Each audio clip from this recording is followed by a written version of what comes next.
All right, bibbity bobbity, here we are. Are we doing it? Are we doing it? Then we're doing it. And we're doing it. We did it.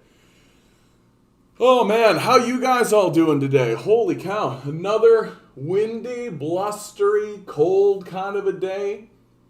Little drizzly, rainy here and there. Really beautiful experience I had today. I'll be talking about it more as the live stream goes on, but I met up with, in the morning. Hi, Alex. I love you too, bud. I love you too. Had the golden opportunity to meet up with a fellow by the name of Dan Trace. He started at City Hall and he began a march from Toronto City Hall, and I believe he's still going through it right now. And he's marching from Toronto City Hall to Oshawa City Hall. And it's a 60 plus kilometer march for him. And he's doing it in order to raise awareness for disability and homelessness and poverty and all of that kind of stuff. He himself obviously has a very interesting and impressive story. I mean, he outright starts the conversation by telling you, I've experienced homelessness in my life. I was homeless for 19 years. 19 years. So that almost half this guy's life has been lived experiencing homelessness. And there is 100% a depth of experience there that I'm hoping to have him on the channel soon. We're going to go through some of the videos, go through some of the experience that he's going through as we move on here on the live stream.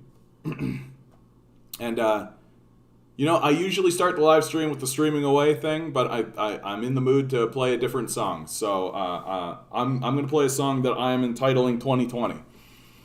This is a piece that I made up right in the midst of the pandemic. I was going through a breakup. I was going through everything. So it was really not a good time. And I don't think it was a good time for anybody. So I feel like this song captures the spirit of that age.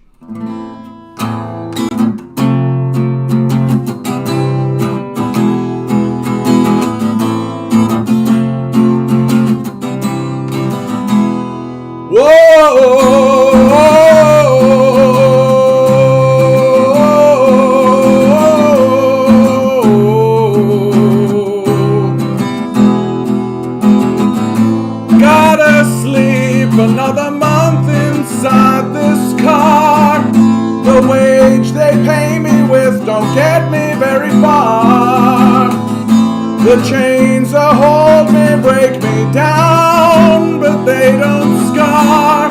Can't even drink away my blues inside a bar. And this year sucks. This year sucks. Blame a man for trying to give it up, and this year sucks. Another day won't help that pain inside your back. Another day won't help that pain. What's going on? Sorry, guys. Another day won't help that. Another day won't help that pain. Did I literally forget the chording in the middle of the song? Another day won't help that pain inside your back. I did. What's going on in my brain, man? What's going on in my brain? Something's going on. Another day won't help that pain inside your back. The days get harder, but it's too hard to keep track. They keep you tired before your soul opens a crack. And God don't care what monkeys think about the facts. And this year sucks. This year sucks. Can you blame a man for trying to give it up? And this this year sucks. So sit atop your pile of bones and bloody gold, and human sacrifice don't stop you being old. At least you'll die before the bomb you said explodes. We're gonna burn to death while doing what we're told, and this year sucks. This year sucks. Can you blame a man for trying to give it up, and this year sucks. It burns down anyway. It burns down anyway. It burns down anyway. It burns down anyway.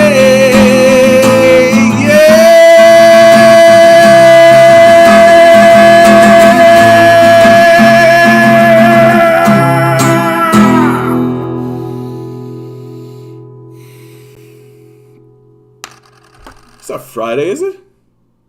Dude, it's Thursday, DM. It's Thursday, bud. How's your depression going, bud? You feeling better?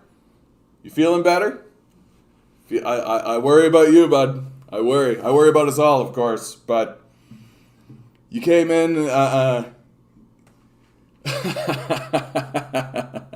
We've all been there, bud. We've all been there. No shame in wanting it to be Friday, bud. No shame in wanting it to be Friday. I think I'm going to start singing that song more often. I think that's a better song to open with, honestly. I'm feeling like, yeah, good for you, bud. Had some rest. That's exactly what we need. That's exactly what we all need. This idea that we're all supposed to be running around, working our asses off, like in a scrambling mess all of the time. Like, oh, it's heartbreaking. It's no more heartbreaking when I see parents, people who have had kids, man. Like anytime I go into a circumstance where there's like my brother, I've got friends who have kids and all this, and it's so obvious that like the system that they are in is designed to disincentivize them having children. It's like brutal what they're going through and what they're experiencing. Like, and we all look at it and be like, ho, t, that's just parenthood. And I'm like, what the fuck? Like, no, it shouldn't be like this. Like, it shouldn't be like this. Like, the parents are exhausted. They can't spend any amount of time with their kids, really. Their kids are just like, you know, and the kids are lovely, right? They're just existing and being like, hey, I'm, just a dumb kid trying to figure things out. And they think everything is normal. And me as the outsider, I'm looking at this being like, this life is intolerable. This is intolerable what we're putting people through. Like, it's unbelievable to me that people actually go through it. Still depressed about outcome of Monday's votes? Let me try to put a positive spin on it for you, DM. Let me try to put a positive spin on it, because I had a little brainwave a couple of days ago about the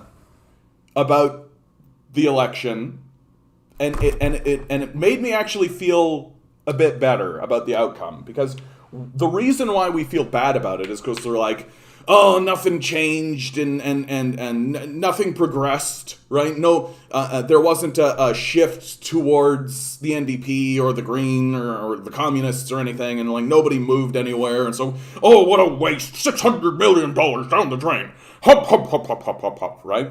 And I think that's kind of the spirit of the nation right now, for sure. I think the nation is feeling a little like grumbly about it, because everybody is basically saying the election was pointless in the first place. It shouldn't have been called, right? Is sort of where we all land.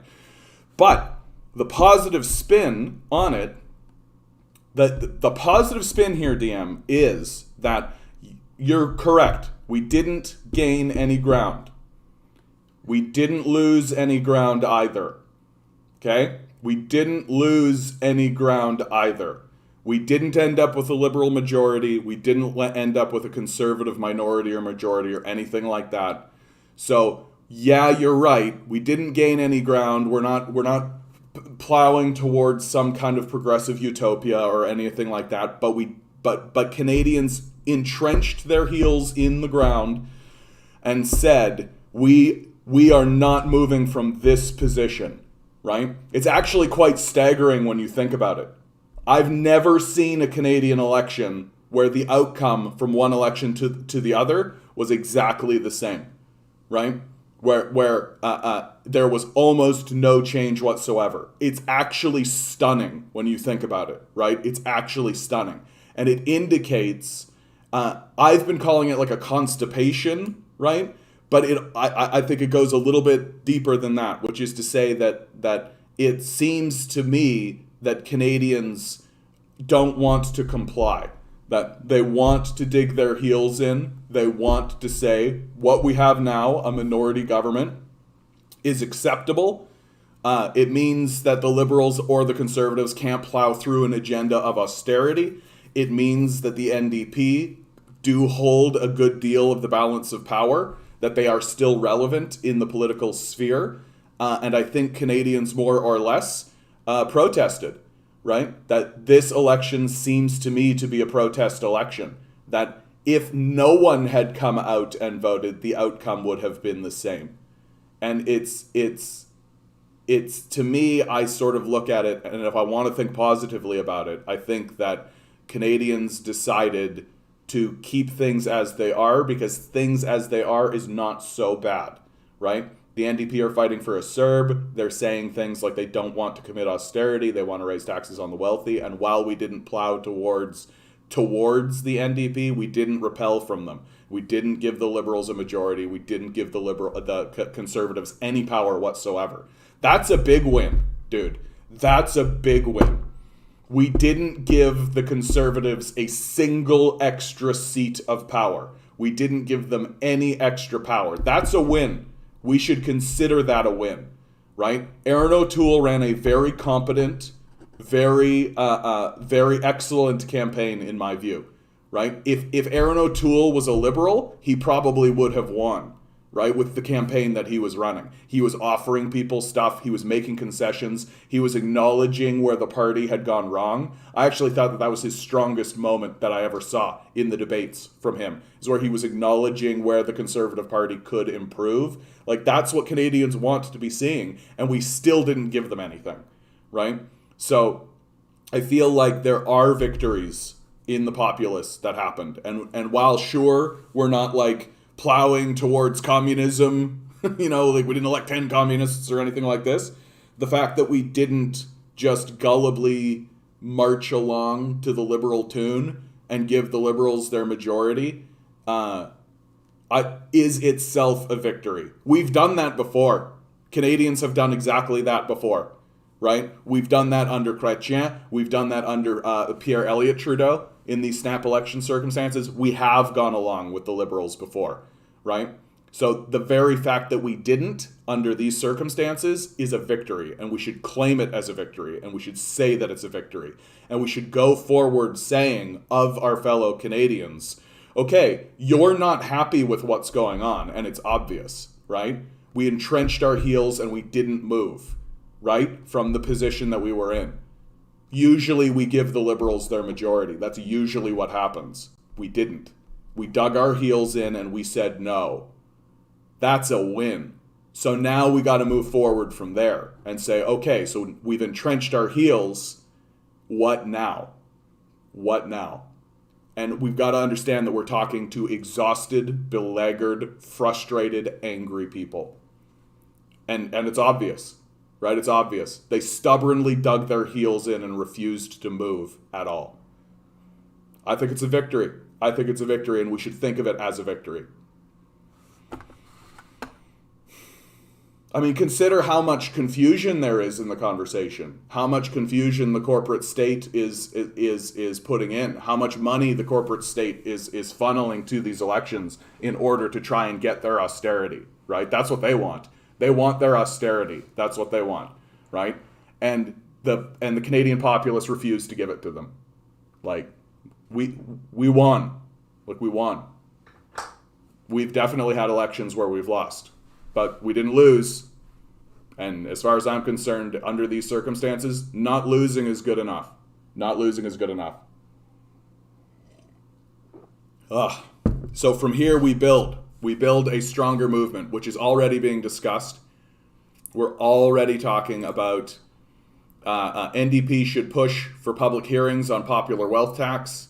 We're already getting groups. Minority government means working people could block looming austerity with mass mobilization. Sounds familiar? Sounds familiar, right? That's coming from the communists, of course. Sounds like something I would say, right? And we can do that. We can do that. Mass mobilization and getting out into the street and big protest movements and all this through this minority period could be very, very impactful. Could be very impactful. Certainly more impactful than if there was a majority government in.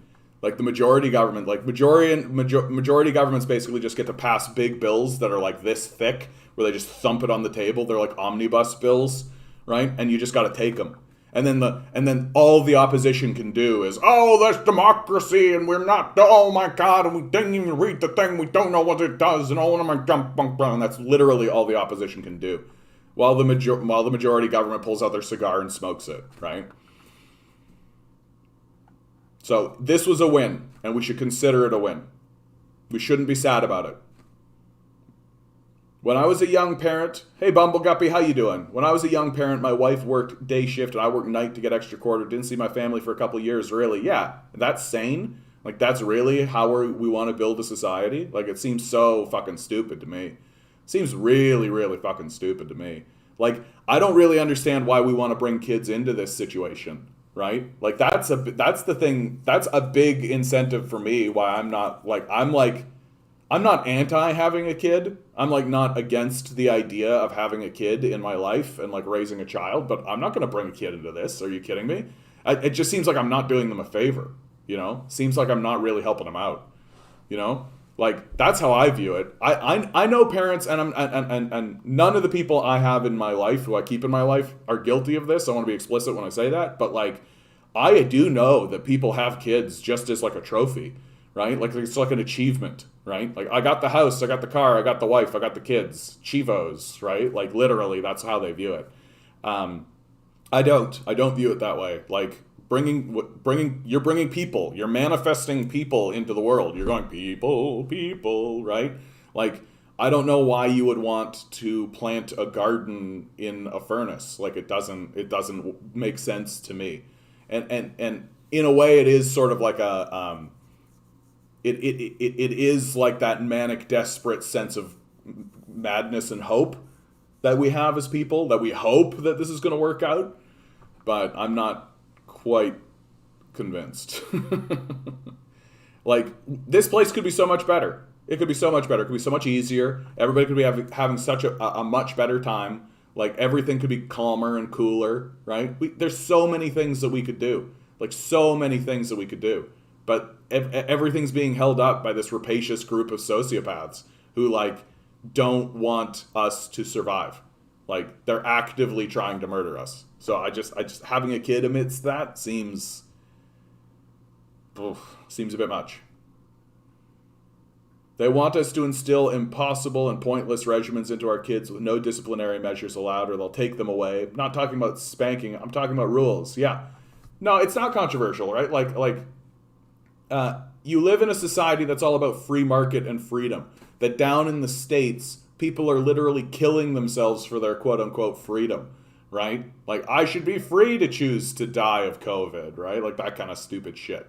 And when you look at societies like China, for example, which I'm going to be talking about later on, they're called authoritarian. And the reason why they're called authoritarian is because they have rules, right? So when you live in a society that itself doesn't have rules, that the primary focus of the society is the profit motive under a free market model, which in my view is not much different than saying just let chaos reign.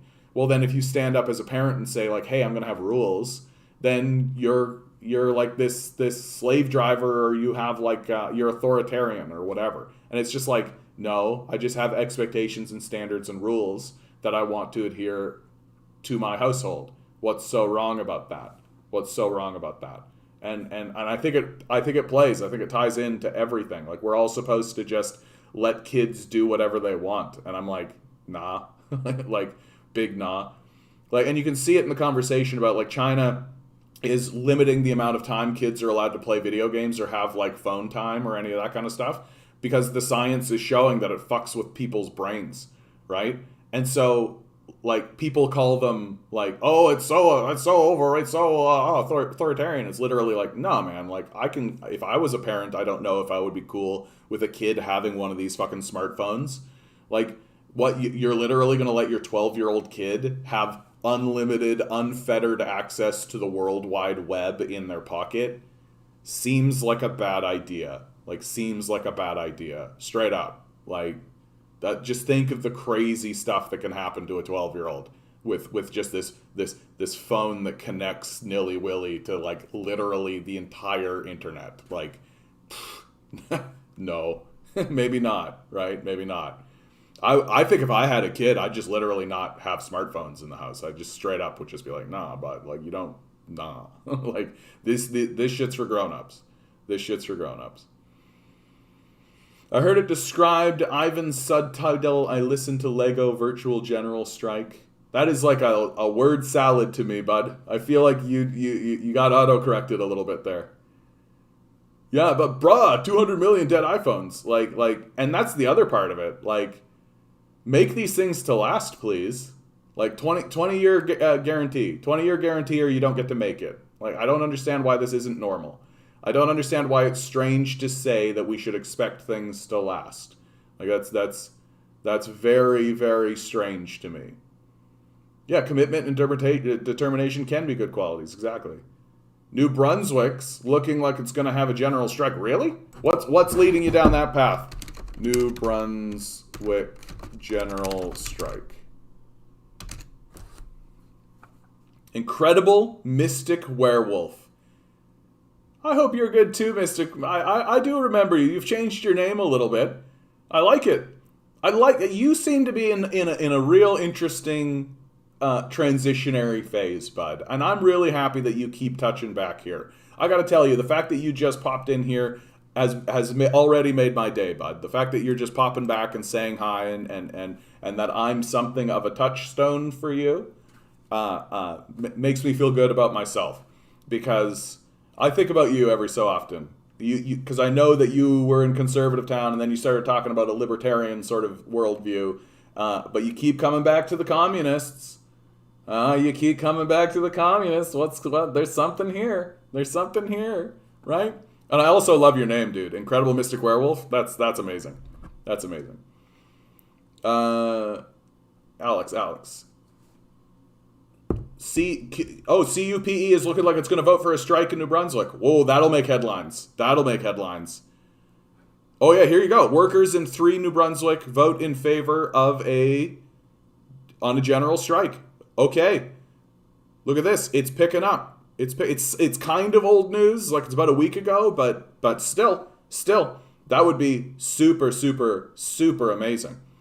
You know I'm a right libertarian, but you know I respect you. We'll get you, bud. We'll get you. You keep coming back. Oh yeah, dude. Oh yeah. You wait.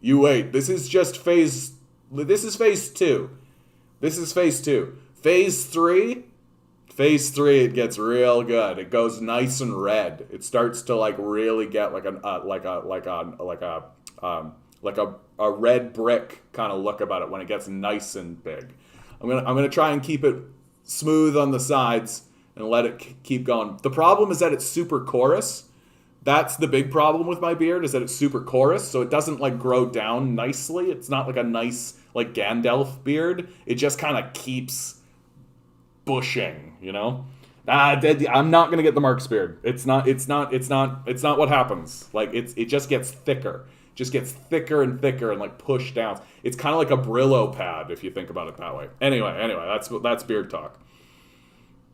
I feel like I skipped over some people here. Sometimes I think that people say they are fiscally conservative when they actually mean they are fiscally responsible. No sense taking the rich if it's all squandered away. Yeah, like fiscally conservative, I've come to learn that when people say fiscally conservative, they mean I don't know how economics work. right? Like that. Yeah, I think that. Yeah, they're like fiscally responsible. Like they have their own personal budget and they have their own like kind of thing, and they know what to do with their money, and like they deal with taxation and they deal with all this kind of stuff and so on and so forth. And so there is that level of fiscal responsibility, which is great. But when people say fiscal conservative to me, they're literally just saying, I don't know how economics works. I don't know how the government works. I don't know how any of that works. All I really know is that I have a budget, right? And clearly the government must work the same as this, right? My home budget is the same as the government, right? Like, no. No. Yeah, and my freedom to use racial epithets online. Exactly, dude. Exactly. Yeah, see you too, bud. I hope you're doing well out there, mate. I hope you're doing well out there. Good luck. All right, this is good news, man. This is good news. We'll see. We'll see what happens. A strike in New Brunswick would actually be very interesting because the only narrative that would be worth talking about, and of course the corporate and state-run media is not going to talk about it this way, but a strike in New Brunswick is essentially a strike against the Irvings. That the Irvings own New Brunswick, like, that's not hyperbolic. The Irvings own New Brunswick. If you are working in New Brunswick, you are in some capacity working for the Irvings. They have their finger in every pot. Like, you can read their biography. There's a biography I read fairly recently called Irving versus Irving, and it was made explicitly clear that the Irvings own New Brunswick. And so if there is a general strike in New Brunswick, it is a general strike against the Irvings. And that is going to be a very, very interesting moment in Canadian history, certainly New Brunswick history, should it occur. Should it occur. So we'll see. We'll see. But we'll keep our finger on the pulse on that one, right? And Alex, if you seem to have interest in that, so please keep letting me know if anything new unfolds on that. I think that this is just a beautiful picture. I just wanted to show it. This is here in Toronto. One of the great things that's happening here in Toronto is that murals, we've decided that we don't want to see the side of just buildings, like that murals come in. And I don't know if they are commissioned by the city. I don't know if they're private commission, but it just seems like every neighborhood seems to have cool murals that are popping up. And then interestingly, I've noticed that when a mural pops up, you would think like it's a mural, it's in the middle of like the street, right? You would think people would come and deface this stuff. But for the most part, they're left alone, right? Don't get me wrong, like every so often some jackass tags it or something, but that seems to be few and far between. Most times when I see murals in Toronto, they've been left alone.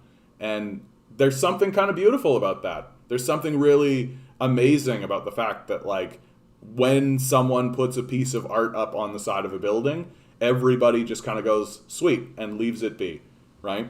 Like, that's it. There's I don't know, it's something that I really love about this city and something I really love about people in general. I need to start making murals again. That's in my skill set. Yeah, of course, Misty. I think you would make beautiful murals. Absolutely. And you could do some really cool stuff in Oshawa. You should connect with Dan.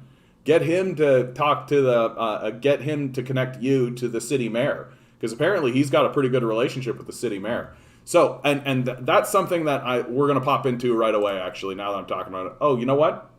Geez, half an hour in and I haven't even done the number. Let's do it. Number draw. Let's go. Let's go. Here we go for today's number. I don't know if I want to keep doing this. It's September 23, 2021. I'm going to pick a 6. 10 balls. What are you guys doing? Each What are you guys doing? ball has a number. Numbers 1 through 10. All right, we got Swirl 8, the 7, numbers. 6, 3. Swirl the numbers. We got a 2. We got 2 7s, so it could be a good day if the divine number comes up. Today's number is 6. 3. Alex, look at you, bud. You're winning everything today. All right, I am going to do a poll very quickly. Should I keep doing the number draw? All right. Yeah, look at. Of course, Alex is going to say yes to this, but like as the channel is moving forward, I feel like I'm altering things. I'm changing things as we go forward. So I want to see if this has interest or if I should just dump it. Anyway, Fight for Your Rights Disability Canada. They've got a Facebook page, right? And I just did a video about it, which they put up on the group. And right now, Dan is walking from Toronto City Hall to he's walking from Toronto City Hall to Oshawa City Hall. It's about 65 kilometers. As far as I have only ever done in a single day 36 kilometers, and I'll tell you what, 36 kilometers kicks you right in the ass. So the idea that he is going like twice that amount, incredible. Like what an absolute baller. And Dan absolutely has a brilliant story. His life story is simultaneously inspiring and heartbreaking, right? 19 years homeless. He tells this story. I recorded this. It's on my channel right now. He tells the story about how he was ready to commit suicide. Literally walked from Toronto to Ottawa in order to say his piece to Trudeau, and he was going to commit suicide. And as the day he was going to commit suicide, he gets a notification that says he got into housing. And so he took the bus back to Toronto and started a new life, right? It's incredible. 19 years homeless. So I'm going to have Dan on on hopefully sometime next week so that we can talk to him and have him share his story and have him talk about just his life's experience, honestly. Because one of the things that I think I need to do a better job at, and one of the things that I think I gotta focus on a little bit more is giving the silenced a voice, right? And it isn't enough for me to just speak on their behalf. That people like Isabella, people like Dan here, they need to become more prominent in the discourse. We need to start listening to people who have actively experienced homelessness. He let me know that the mayor of Oshawa himself experienced homelessness. So I would love to speak to the mayor of Oshawa. Are you kidding me? What a brilliant life story. Going from homelessness to the mayor of a city. Like what an incredible story. What an incredible story. So I'm going to take a moment here and let, I'm only going to play about half of this because he kind of just leaves it on after about the 2-minute mark. But still, this is Dan Trace. Uh-oh. There we go. Let me just switch this around here. 1 town down, 3 to go, John. And to everybody that's been here today, here online, thank you very much. I appreciate it. And I'm sure all of us across Canada appreciate it. We need to bring some awareness to those living in poverty with disabilities, and those that are getting the shit kicked out of them in parks. Let's get rid of the housing wait list in Toronto that's 100,000 long. Let's get folks the funding they need to live a good, healthy life. Like I said, 1 down, 3 to go. Thanks, guys. And, I'm just hoping that in the future, like I said, we can all work together. You see this? This is where we're going across. This is Rouge Valley or Rouge National Park. I don't know what the hell it is. Glen Rouge Campground. There you go. Again, I don't know who's watching this right now, so if you want to chime in with a comment or something, I'll leave this on for as long as it doesn't cut off. I'll let you guys see what's going on here. I am on a sidewalk. Not going to be doing that again on Old Kingston Road. But yeah, to me this is fun. And am I angry? Yeah, a little bit. But you know what? When push comes to shove, what 1 or 2 people do means nothing to me to what the 600 in this group are doing and to what the millions across the country do each and every day. We take care of ourselves. Yeah, thanks, Ma. I see the woo-hoo. Don't worry, I'm being safe. I got a hat. I'm not wearing it. Whatever. It's cloudy. But yeah, look at those trees. Bet you $100,000 somebody's sleeping in here too, eh? So to John and to everybody else, just do right by us, man, because we're getting tired of this shit. All right, so see you later. Have a good one. Sorry, Ma, I gotta go because I'm walking up a little hill here, as you can see, and I'm gonna drop my phone. So that Dan put that up. How long ago was that? Do we have a timestamp on that? About 3 hours ago. So it was about 3:30. He puts that video up, and he makes it to Pickering. So to give you an idea of how far he's traveled in that space of time, he started that going there. So let's go Toronto City Hall, and then we're going to Pickering. Pickering. He's walking. Right? That's about right. So that's how far is that? So he's already walked. By that time, he had already walked 35 kilometers. Right? That's as far as I've ever walked in a single day. and he's going all the way to Oshawa. So he's going to walk through Whitby. So maybe by now, because that's about 3 hours ago. So he's probably coming up on Whitby by now, going into Oshawa. When am I interviewing Isabella? I'm not quite sure. Again, I'm going to contact her over the weekend and see if I can get something set up. I also want to contact... I just got to get my act together on so many things, man. I got to get my act together on so many things. I want to contact Daniel. He's with Socialist Action, and he is doing a great podcast. A great podcast that people should know more about. And so I want to have him on to talk to him about that. I think this is over, eh? 62%, soft support. And the last heard he was in Ajax, his phone died. Yeah. He was complaining about phone difficulties throughout the whole thing.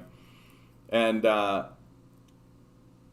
I'd like to get more people onto the stream. We're having tomorrow. I'm going to be speaking with Jessie Golem, who I've spoken to before about basic income. I'd like to speak with her about the basic income march that she was a part of.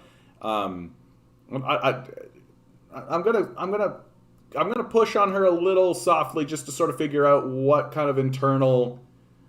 And maybe I should reach out to Floyd. Actually, Floyd seems to be the central organizer of that whole thing, and so it just. The protest I saw, the UBI protest I saw, was a touch odd, and so I'd like to know more about it and know more about like where that energy went to. So we're having her on tomorrow. That's going to be a good conversation. She's really great. Like she's humans of basic income. Going to be really, really great. So this Dan. I look forward to speaking with you in the future, bud. I hope that his walk is going well. I hope he's staying safe, right? It's quite a thing that he's doing to raise awareness, and hopefully this raises more awareness too, because God help us all, man. We need as much help as we can get these days, and what a like it harkens the Terry Fox run, right? Like that's what that's about, and it's sort of, Are we going to have to literally send people across Canada? Are we literally going to have to do what Terry Fox did and begin on the East Coast and begin a march across Canada in order to get anyone to listen to what is going on? Is that what it's going to have to take? And unfortunately, it seems like it is going to be the case. And I mean, we know that the political class is not that interested in engaging with us. Like, we were standing outside City Hall looking at John Tory. I waved at John Tory. He waved back. And he knew what we were doing. He knew that we were there, right? Dan had contacted people within City Hall. And he just didn't come down, right? He just wouldn't spend 2 minutes with us. So I think that the political class wants to keep the disabled invisible. And that's across the board. There isn't a single political party that is talking about disability services or talking about any of that kind of stuff. I'm game. I got my bike now and the ability to camp roadside. Okay, here we go, Misty. Here we go. See, if the capitalist death cult keeps abandoning us, then we have ideas already in place, right? They can't stop us from walking down the number one. They can't stop us from creating a spectacle. That's what's the most important. They want us to die silently. That's what they want from us. They want us to die silently. And we shouldn't. We shouldn't. Like, we should make as much ruckus as we possibly can. That's why I admire Isabella so much. Because she's just clearly made the decision that if she's gonna go out, she's gonna go out like a firecracker. Right? She's gonna make as much noise as she can and before going out. We gotta do what we gotta do. We gotta do what we gotta do. So these are just ideas right now. So let's move on from this. God bless you, Dan. Good luck out there, bud. Aaron O'Toole, 100% facing a leadership challenge, right? 100% facing a leadership challenge. Already happening. Conservatives lockdown member database. So that means that when they say lockdown member database, what they mean is no new membership is allowed in. This is now an internal conversation to the Conservative Party itself. Conservative members only. I am not 100%, of course it's on lock, right? So I'm not 100% sure who is standing up to challenge him. There are several members of the Conservative caucus that I think will do. Some grumbling, talking about how wouldn't it be interesting if the Conservatives voted a female to be the leader of their party at the same time as the Liberals put a female up, like Chrystia Freeland, right? I think that would be kind of hilarious, actually. Kind of hilarious, the timing of that. Yeah, O'Toole and Anime will be gone by the end of the year. I think you're absolutely right, DM. How you doing, Garden Mice? Good to see you. If they keep changing leaders, they'll never gain any success, which is lit. Yeah, I'm completely on board. Like, the Conservative Party, in my view, needs to be dismantled. Like, we have dismantled the Conservatives before. We have. Unfortunately, it took us, actually grabbing hold of the fire. Like, literally, we had to put our hand in the fireplace in order to realize that, we shouldn't have trusted these Conservatives at all. But and it seems like this time we're kind of unwilling to do that, right? Because I think the stakes are much higher than they were in the past. That we've already experienced austerity, we've already experienced cuts, we're already down to the bone. We've been sold out to the capitalist death cult already, and so another round of capitalist death cult rule is going to be a pretty major problem for the vast majority of Canadians. And my hope is that the Conservative Party falls apart because its membership realizes that they can never attain power, right? And once a party realizes that it can never attain power, then people start to fractionalize into their interests, right? Like, most party members are actually capitulating on things. They're compromising on things, right? Like, here's a great one, right? Like, there are lots of Conservative Party members who want to make abortion illegal, for example, right? But they will capitulate on that point if it means their party seizes power. But if their party can't seize power, well, why are they capitulating, right? And so once parties begin to fractionalize and start to break apart, and you're seeing this with the rise of the PPC, the Maverick Party, right? You're seeing other far-right parties start to break off because they're recognizing that as the Conservatives attempted to move more to the left, more to the center in this election, and it didn't work. Nobody bit, which again is a victory, right? And we should treat it as a victory.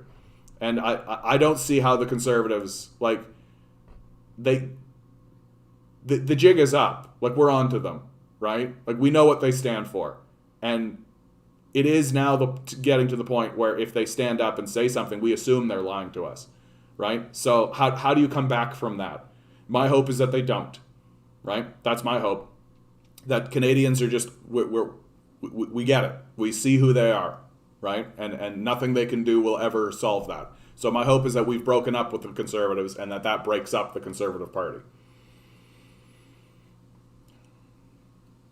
I don't think I said hi to you, Major. How you doing, bud? I hope you're doing well out there. I was thinking that about how no party platform talked about the disabled, only mentioned in relation to COVID vulnerability. Yeah, and interestingly, this is actually something that is kind of funny, in that kind of, gallows humor, grim sort of way. The only party that was actually promising to do anything about disability was the Conservatives. That the Conservatives had in their platform a promise to double disability, right?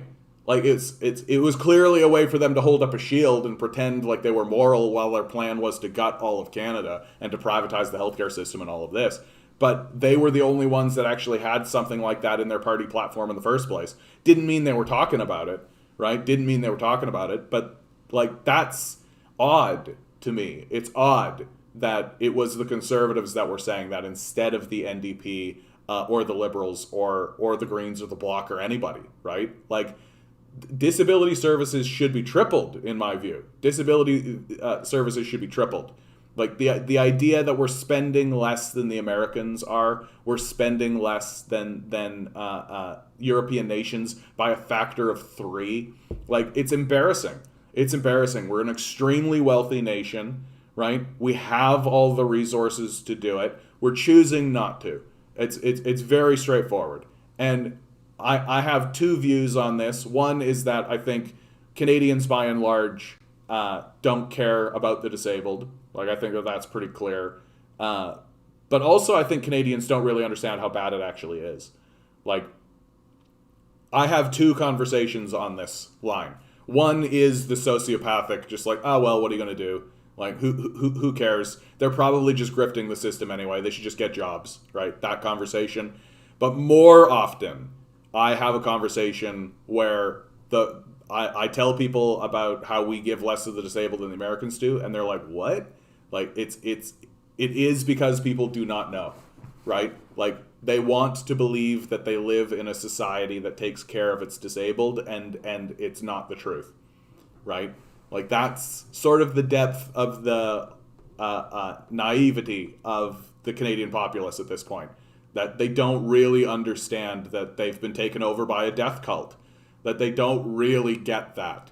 And like, I gotta restate it. I say this a lot, but I always have to say it.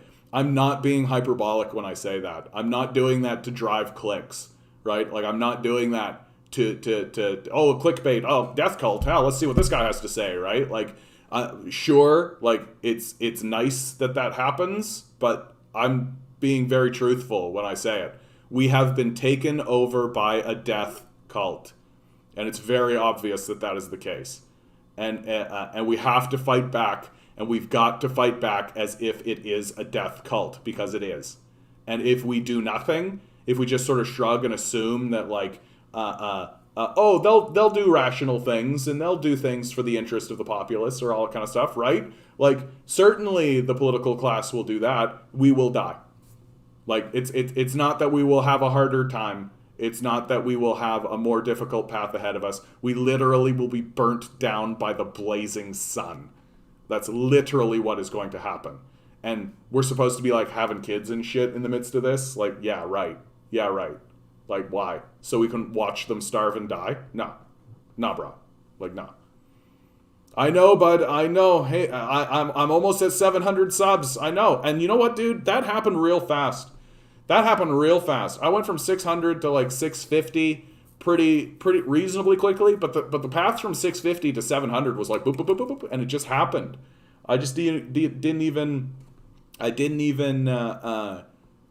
see it happen. It just literally, I like woke up. And what was so funny is, as it was happening, I was feeling really bad about the stream. I was feeling like a little like, oh, is this happening? I don't know what's going on. But then I take a look and I'm like, oh shit, like, okay. And lots of people contacting me and letting me know that they're grateful for what I'm doing, and I'm grateful that you guys are here. So let's create a feedback loop. You be grateful I'm here, I'll be grateful you're here, and everybody will be grateful. And that gratefulness will spread across the land, and will take over with the power of love. Because it's the power of love. Ba, ba, ba, da, ba, da, ba. Hey, Loaf, how you doing, bud? Overthrow capitalism for the glory of bread. Exactly.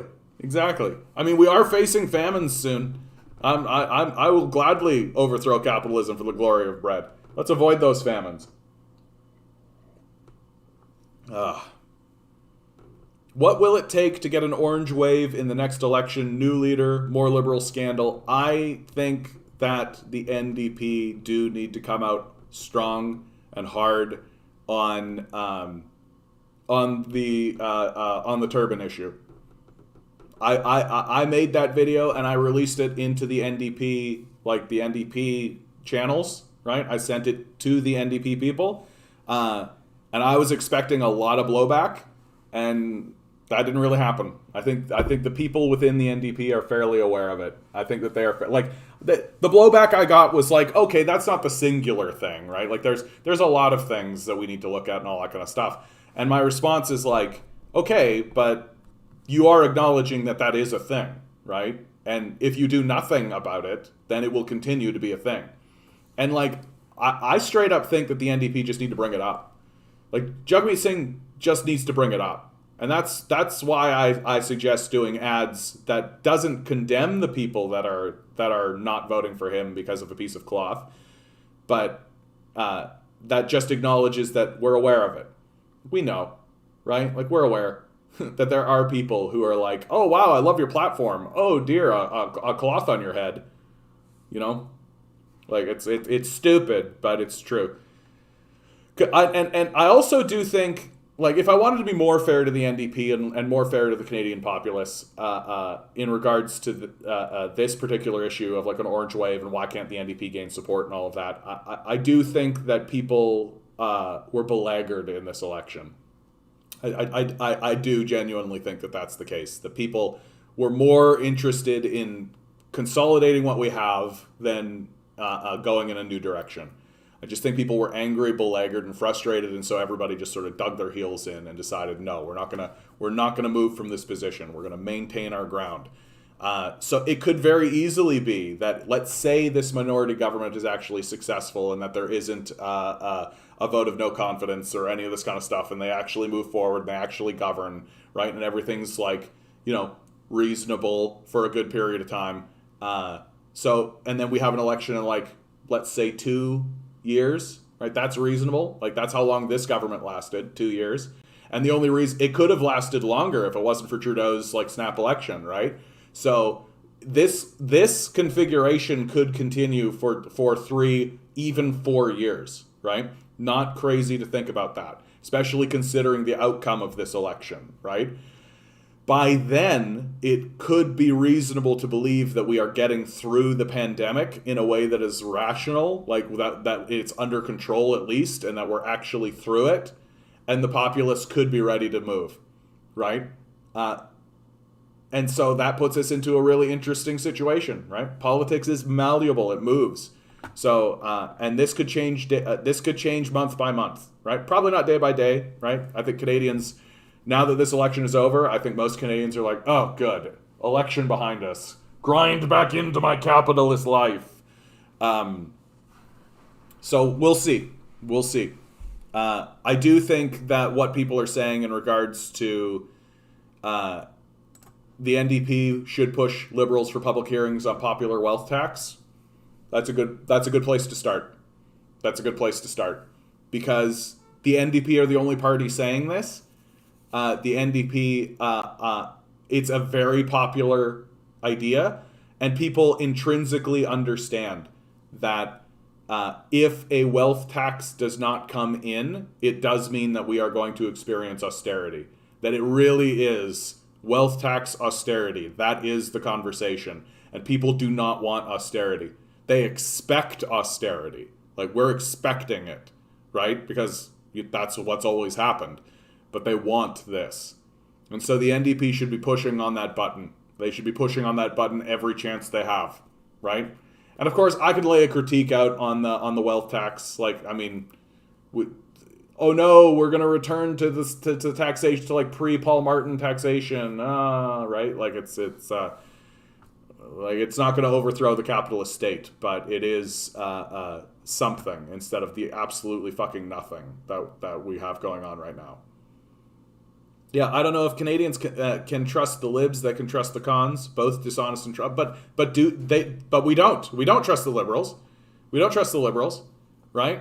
Like we if we trusted the liberals, we would have given them their majority, right? There's more trust for the liberals in the populace, but we don't trust them, right? Like we want some kind of check. We want them to be checked as a people. Like that seems to be the case. Like if we wanted them to, if we trusted them, we would have given them a majority, but we didn't. We dug our heels in and we said no. Did the NDP not have anything about disability on the platform? I thought that they probably do. I haven't dug that deep, but like it's not the same as well here, 2021 NDP disability. Okay, here you go. Here you go. No, this is good. Let's correct what I'm saying. Following their announcement of a new Canadian disability benefit, today's legislation thinly veiled. The bill. Oh, this is about the Liberals. To do more, we put forward a disability benefit that will keep Canadians living with disabilities above the poverty line, and we will continue to keep the government. Yeah, so they're making statements about it. But like I haven't really seen anything concrete, I think is what I'm driving at. Like this is just a statement like we'll do more. Okay. Like what exactly? So, and again, I will happily be corrected on this because I voted NDP in this election, and I think that the NDP has a lot of potential, that it could be pushed even farther to the left. New goal, get interviewed on John's stream. It's a what an attainable goal. What will you do when you get to 1,000? When I get to 1,000 subscribers, I'm going to do a 24-hour a 24-hour stream. That's what I'm going to do.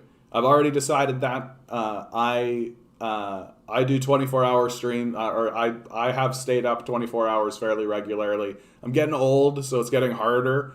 But to celebrate reaching 1,000, I will gladly do a 24-hour stream. Especially to bring any kind of interest to what we are fighting for, right? So that's what I'm going to do when I get to 1,000. I'm doing a 24-hour live stream, and I think it's the new chair, interviews with people that spawned interest in your channel. I gotta tell you, dude, this new chair is so baller. It's so baller. I literally feel myself just like sinking into it and just being like, oh yeah, that's a good chair. Yeah, that's good. I bet you gained a lot of traction during the election coverage. I hope so. Also, I can lose those benefits if I have over 3,000. I know, right? How fucking dumb is that? How dumb is that?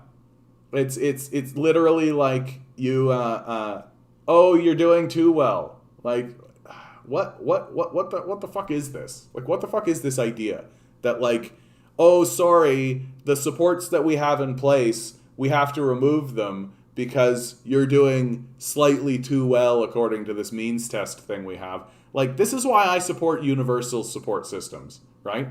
Here are support systems. They exist. You have them. You get them no matter what. Because you can never account for someone's circumstances. There's always, like, a checkbox or a thing that happens and it always messes with people. And, like, what's the worst case scenario here for the government? If someone who has $3,000 in their bank account gets an extra 1,000, right? Oh, that person's gonna spend it in the fucking economy, right? Like it's so fucking stupid. Like it's so obviously policies being made by sociopathic death cultists who are literally like clutching on to pennies. Right? Looking at like the dingy poors and the disabled that they can't tolerate, going like, oh, well, if I just let you die in the streets, people will try to overthrow me. So I guess I'll not let you die in the streets. But if you can manage to not die in the streets yourself, I'm going to claw that back. Like, it's literally like some fucking Scrooge McDuck shit. Like, it really is, like, really, really, really fucking brutal. By the way, everybody should go back and watch some DuckTales to see Scrooge McDuck, who is overtly and obviously a capitalist propaganda piece. Because he exists in order to admit that capitalists are greedy and they want money and all that kind of stuff, and that more for them is better. But he exists to convince people that capitalists will ultimately capitulate on moral lines when they never will, and they don't, right? That Scrooge, when he's actually faced with poverty, will be like, oh, I'll reluctantly, and he'll like bemoan the loss of his wealth, right? And he'll be like, oh, okay, but I'm helping the poor, so okay, right? Like, that's what capitalists want you to think they are like, when really they are vampires, right? They are vampires. That they literally will walk by the poor and not even acknowledge the existence of such a creature, right? That even the acknowledgement is beneath their specter. A wealth tax alone will fund a basic income easily. Honestly, a basic income is cheaper. It's cheaper to do a basic income than it is to deal with the negative outcomes of poverty now, right? Like, I am done. I am done with this conversation of how you're going to pay for it. How are you going to pay for it? It's cheaper. Period. Conversation's over, right? Conversation's over. Forget this idea that, like, we need to readjust and we need to figure out where is the money going to come from, all that kind of stuff. It's fucking cheaper. It's fucking cheaper. It's fucking cheaper. How are you going to pay for that? It's cheaper. Like, I don't know how this isn't the common thing that's just coming out of literally everybody's mouth 100% of the time. How are you going to pay for that? It's cheaper. Like, it's the same conversation that they're having down in the States about their universal healthcare system, right? People are like, universal healthcare system, how are you going to pay for that? And I cannot understand or believe. It's flabbergasting to me. I'm just constantly in a state of like, what the fuck is this stupid, ridiculous conversation we're having? Because the proponents, the people who are defending the healthcare system, aren't just saying it's cheaper. And that's it. How are you going to pay for that? It's cheaper. Like, don't continue. Don't like spew out a bunch of shit. How are you going to pay for that? It's cheaper. Conversation's over. We're done. Moving on. I don't understand why that's not the conversation, right? How are you going to pay for the universal healthcare system? It's cheaper. How are you going to pay for a basic income? It's cheaper. How are you going to pay to help the homeless? It's cheaper. How are you going to pay? It's cheaper. It's cheaper. It's cheaper. It's cheaper. It's cheaper. I don't understand how this isn't what we're always saying 100% of the time. I don't know why we are amusing this absurdist, ridiculous talking point where people are standing up and pretending as though the alleviation of poverty and the alleviation of suffering in the society is somehow expensive when it is objectively cheaper. We can show that it's cheaper. The Parliamentary Budgetary Office is saying that it's cheaper. Literally everyone who takes a look at the issue, outside of people who have been actively bribed, say that it's cheaper. It's cheaper. I don't understand this. I don't get it. And I don't understand why leftists feel like they need to contort and present graphs and like show things and create like a big fucking argument and all this kind of stuff. Literally, how are you going to pay for that? It's cheaper. Conversation's done. Moving on.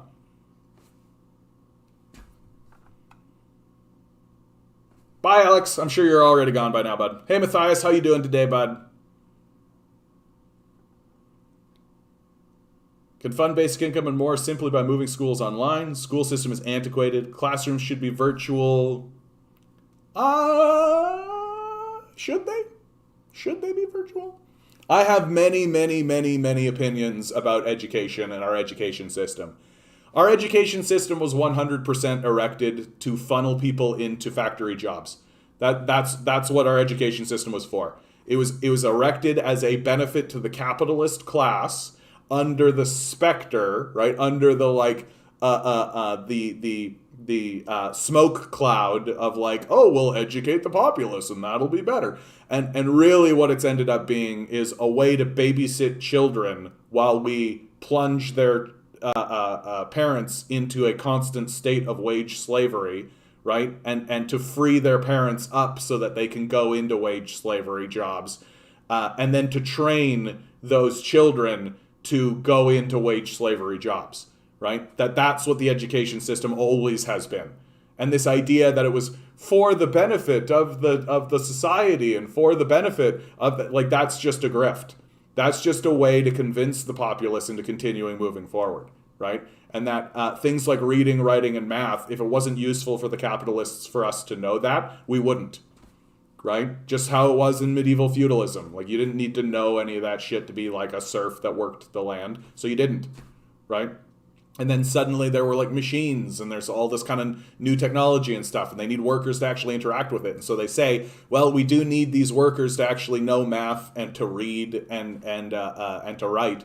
Like, those are skills that the working class actually need to have if they want to interact with these systems that we, the capitalist class, are erecting. So we'll teach that to them, but no more than that, right?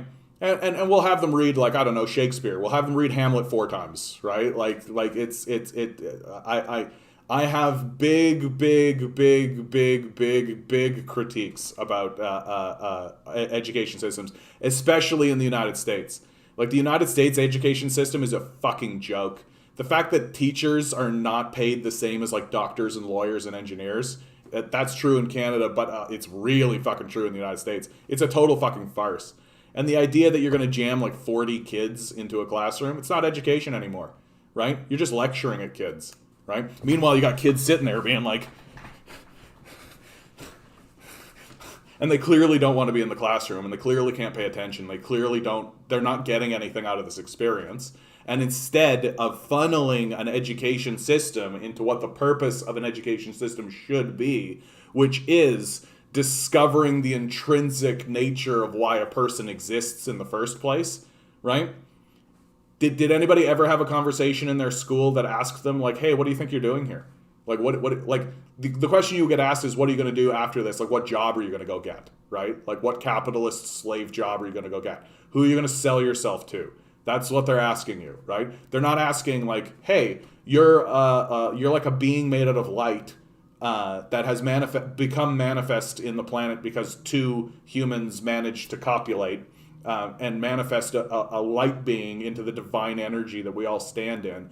And we all know that intrinsically within us is a shard that tells us what we should be pursuing and what we should be doing in the world. What do you think your shard is telling you, right? And nobody talks that way. Nobody's interested in finding out what a person's interests are or what a person's interested in pursuing outside of this tiny little capitalist box that we're all forced into, right? And if an education system isn't attempting to pull out of a person what it is they are here to do or focus on or accomplish or just grind at, right? Then it's not an education system. Right? Our education systems are primarily indoctrination systems that teach us basic skills so that we can interact with the machines. That's what it is. And making that system virtual is just going to completely diminish any value that comes out of the education system, which there barely is any in the first place. Near as I can tell, the education system in regards to actually like connecting with the humanities and connecting with what it is to be a human exists to diminish people's interest in that. That people walk out of high school hating reading, hating learning, hating figuring anything out because it's so fucking exhausting interacting with this system of indoctrination that forces them to sit in a chair behind a little desk and then gives them 2-3 hours of homework every night so that they can just grind their life into this pointless pursuit while all they want to do is have sex, right? Like, literally all anybody wants to do is just like get fucking laid and do a lot of drugs, right? Anything to get away from this monotonous bullshit extravagant charade of education that doesn't educate anybody, right? Doesn't educate anybody. It just teaches you how to be a good worker. And who becomes the most successful from the system that we've created? The people who are the most obedient, right? How do you succeed in this education system all the way up the fucking chain? Do what you're told. That's how you succeed, right? Do what you're told. Sit in this chair, do this exam, read this thing, write this essay, do what you're told. And if you do what you're told the best, you get the best grade. And that gets you into the best school where you continue doing what you're told so that you can continue getting the best grades. And then that gives you the best job where you do what you're told, right? So we have a system of indoctrination that rewards obedience first.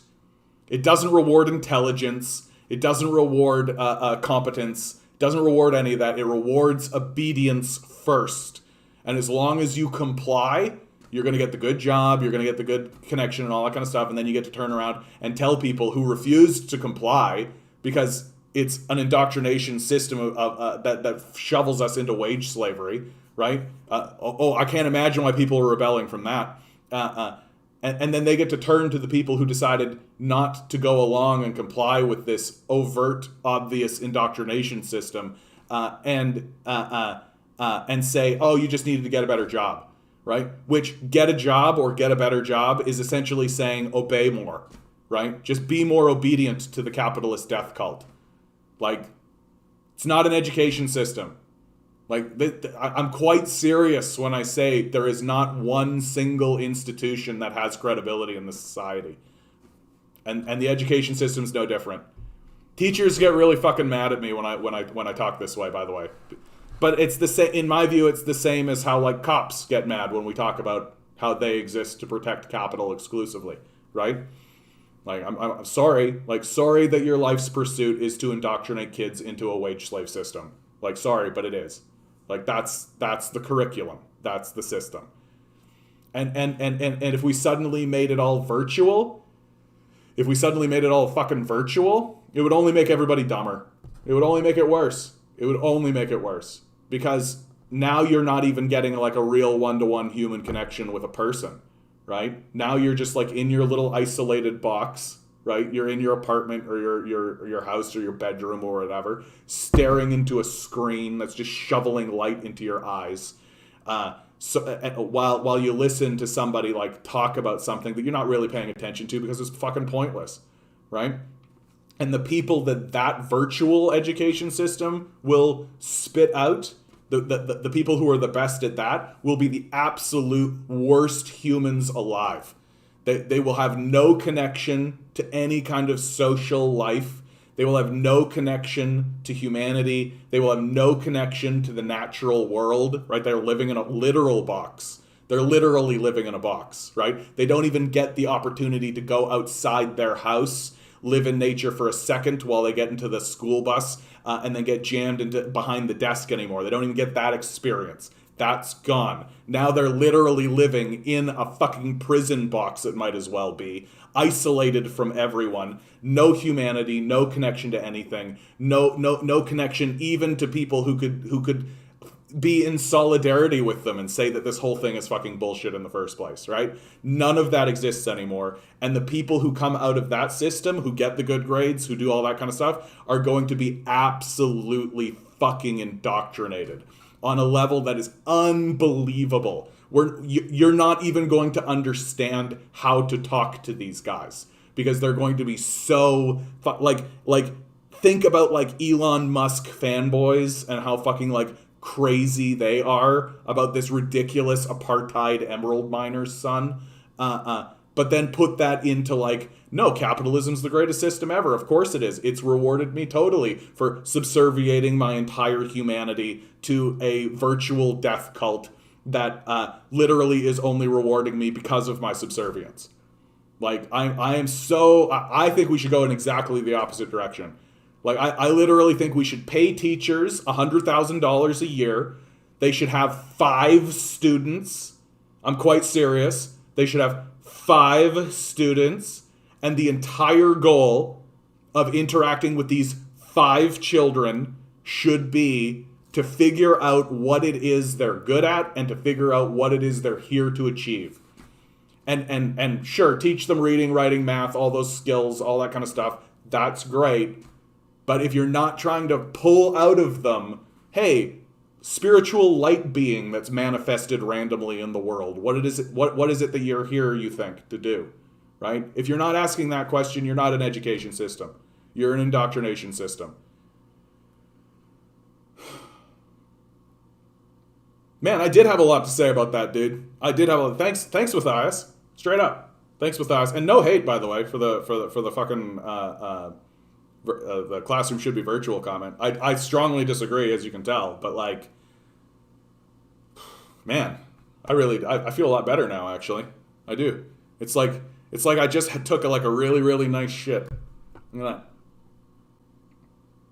Loaf, I don't know anyone who trusts government. Of course, I'm surrounded by right-wing libertarians here in Alberta. Yeah. Like, I mean, I understand the desire to, like, be mistrustful of government, because you should be, right? There is such a thing as corruption, right? Like, there is, like, especially in capitalist models, for sure. But there's a balance. There's a balance to strike, you know? That, if you don't trust government at all, like 0%, you're basically just selling yourself out to corporations. Like, so you it's got to be a mix. There's got to be a blend there. And what I'm seeing throughout Alberta, especially, it's kind of become kind of manic. It's become somewhat manic, you know? Like, really? You don't trust the government, like, at all? Like, the government maintains the police and the fire department, the post office, right? Like, you don't trust that at all? Like, the healthcare system here in Canada, like, you don't trust that at all? Like, you literally don't have any trust for the government whatsoever? I mean, the government's responsible for a lot of things that you just sort of take for granted, it seems like. Yeah, the social skills of children, for sure. But, like, you're essentially training a generation of kids to be totally fine living in isolated little boxes. Like, I just feel like you're looking at a Black Mirror episode, you know? The Cascades to the Rockies is full of libertarians from Mexico to Alaska, some kind of weather inversion or something. Weird. Really? Is there like a big libertarian, like, you think it's the mountains? Maybe all of those libertarians are actually supposed to be mountain people, right? They're supposed to be like mountainous people. Oh yeah, put them in sports, clubs, activities. Why is education responsible for forming social skills? Like, but yeah, all of that should be built in, don't you feel? Like, don't you feel like things like clubs and activities? But I kind of take the George Carlin sort of position to this, which is like, why do we always gotta like schedule kids' lives? Like, why can't we just literally? Why can't we literally just leave kids alone? Like, what's wrong with a kid sitting around and getting bored, right? Like, I feel like kids should get bored. We should literally give them a day so that they can be bored, right? Like, I feel like there's a lot of emphasis that gets put on doing stuff, right? Doing stuff, playing the sport, doing this kind of thing, right? Interaction, right? Mental stimulus. And there's absolutely no conversation about like, hey, did you realize our internal self is eternal? And there is information within yourself that literally can be discovered nowhere else? And that the only way to interact with that is to stop interacting with the world around you, is to essentially become bored? Like, for real, like, I'm talking about, like, lay down in a field and stare at the sky. Like, that's what I'm talking about. And I'm quite serious when I say that that is important work that everybody should do. And the capitalist system doesn't acknowledge it. Extreme waste of money and resources have shifted online, can use the school building for affordable housing too. I mean, like, providing people with a calm life where they can actually figure out what it is they want to learn. Like, I feel like that's I don't think that's a waste, right? Like, why is it more beneficial to society to push like 100 kids through a system that doesn't work instead of like kind of steadily and calmly putting kids through a system that actually makes their brain function, right? Like, I just think that like there's this sort of demand to like just like quantity, just shove them through, right? And even within that statement, there's sort of an understanding that the education system is pointless, right? Like, just shit them through. Just shit them through. Shit them through. This is a pointless, meaningless system anyway that's just here to teach obedience. Just shit them through, right?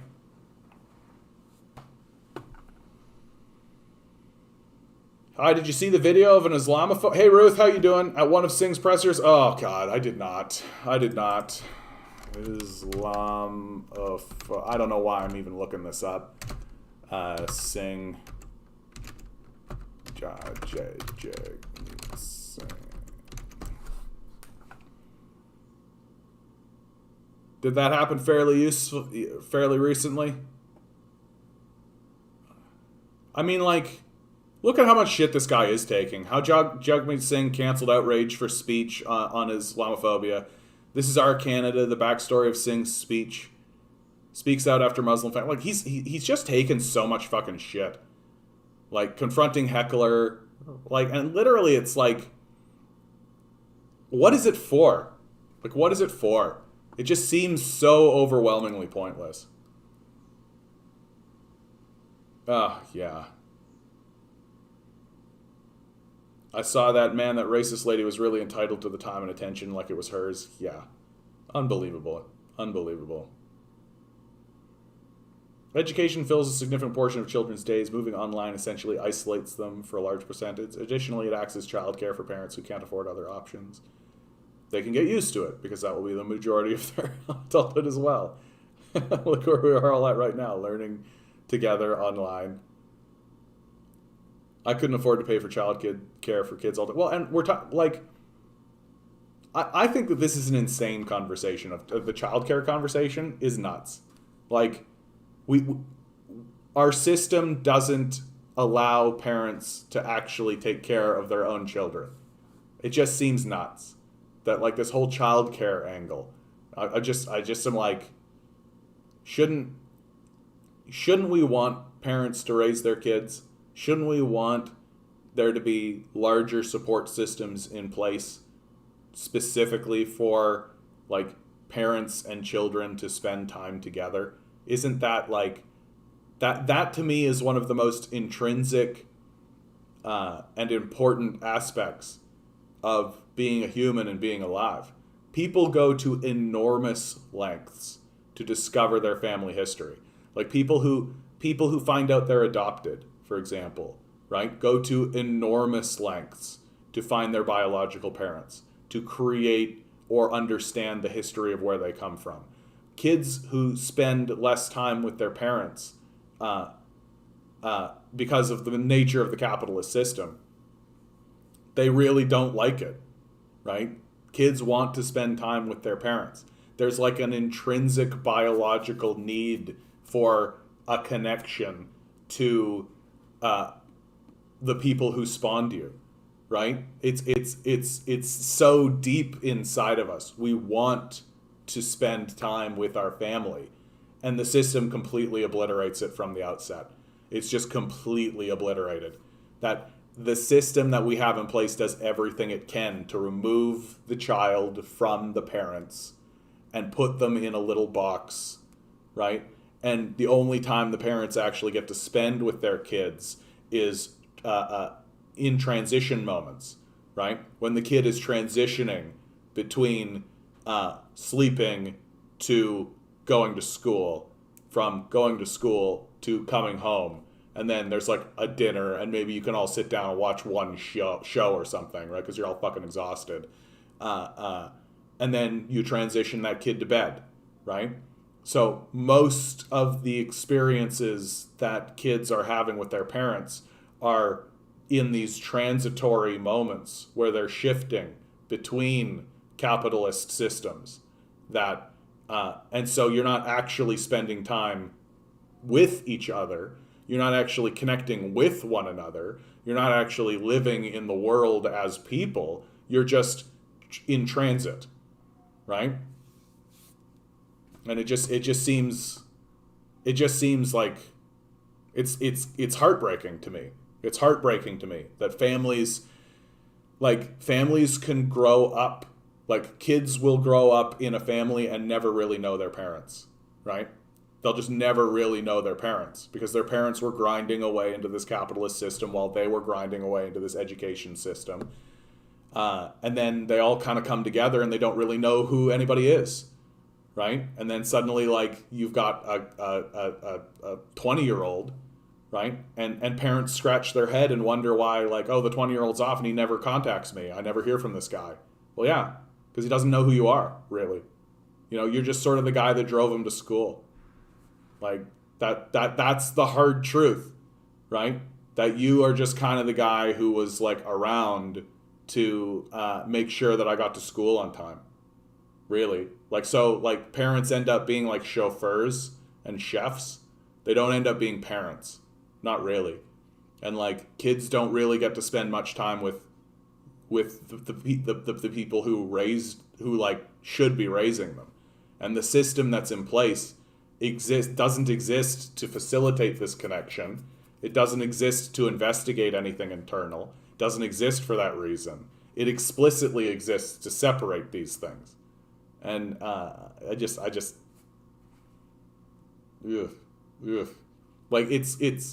it's inhuman what we've done. Like, the education system that exists as it is now seems to me to be the antithesis of what it is to be a human. And, like, being a human is more closely related to the apes and the monkeys than it is to this death cult machine that has been erected. I don't understand why we're demonizing the idea of someone literally just, like, exploring the inner self, exploring the relationships that are around them in meaningful ways without exhausting them. Like,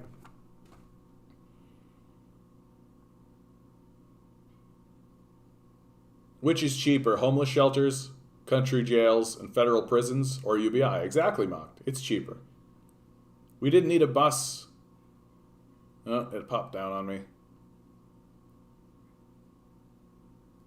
Oh my goodness, you guys are talking.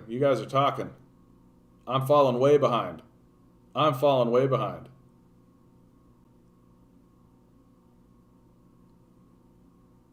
Oh, you guys are really talking. Holy cow. Speaking of disability, exactly, you think isolating people... Yeah, I'm just going to read this all out because you guys are really, really talking. We need to abandon antiquated system that hold no merit. I agree on that point, absolutely. In the class public school system has bred failure, abandonment, bullying. Yes, that is absolutely the truth. And you think isolating people from each other and putting more burden on overworked parents is the solution?